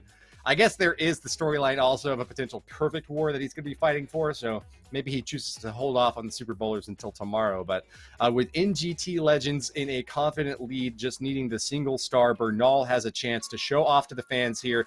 We actually got to see that in the previous season where we got an amazing kind of show match when the war was no longer in a decisive position for either team. ClashMSTRS has proven in the past to be the spot to catch great new attacks. Nevertheless, Bernal will stay old school with Lava Loon. A queen charge to initiate here in the bottom corner. Yep, with his classic queen charge Lalo. Bernal looking to help take this value down here. The healers are now finally deployed. Does pull out the CC of a Lava Hound Headhunter, so that was a relatively very easy CC to lure out. While this queen's going to be dealing with these ground expos, rages this queen up again. There's the poison spell, but notice he also did take care of those headhunters, so he doesn't have to worry. But we do have a Tazza farm and a bunch of hair skellies that have just popped up over on the right side. Tricky situation for Bernal. A lot of incoming skellies that this queen is going to have to deal with. And the deeper she gets into this base, the more defenses are going to be firing away at her while she has to deal with them. Archer is going to be out on the outer side, just one of them to try to help with these skellies. But more skellies coming on in. Poor Bernal is just in a Halloween haunted house, it seems. There's crashing in though, but that's going to be the last of them. And he doesn't have to worry about any skelly traps on the interior either. Coconut Loon does catch a red bomb, but no seeking air mine in the inside of this bottom compartment as we get with more and more heroes storming in now. The Barbarian King cracks through that wall with Super Wall Break, and additionally adding on the Grand Warden for a massive strike potential setting up there. He's actually going to get a couple more balloons over in the bottom corner to deal with that Archer Tower. Very great heads-up play as he jumps into the middle. But when are these balloons coming in, Carbon? It's so late he already. wanted to use... Well, he wanted his king to go all the way through to the core multi-target Inferno, but that jump spell is basically swagged. It's not going to be used at all. So now here comes the Lalo over the top Eagle Artillery, but that Tornado Trap really slowed him down. And that defending king really stalled him up. So is he going to just swag this jump at this point? Freeze up the middle multi. He's still trying to push his way through here. Oh my goodness. The super jump by the Grand Warden over a wall he could already hurdle instead is not going to get any value, but Bernal is so confident about the finishing touch here that he is just going to get it anyways. Royal Champion gets the stab in the center, and it's just a scatter shot to threaten, but the cleanup has got plenty of time, and there's so many troops remaining. Just that Archer Queen and the scatter shot now in the center. Dragon is going to breathe some fire, but I think it's going to come down to a Queen v Queen finish here. NGT Bernal swarms and spreads across the scatter shot, and with the triple claims a perfect war. Oh, my voice cracking. Beautiful job. How exciting I am. Man, absolutely.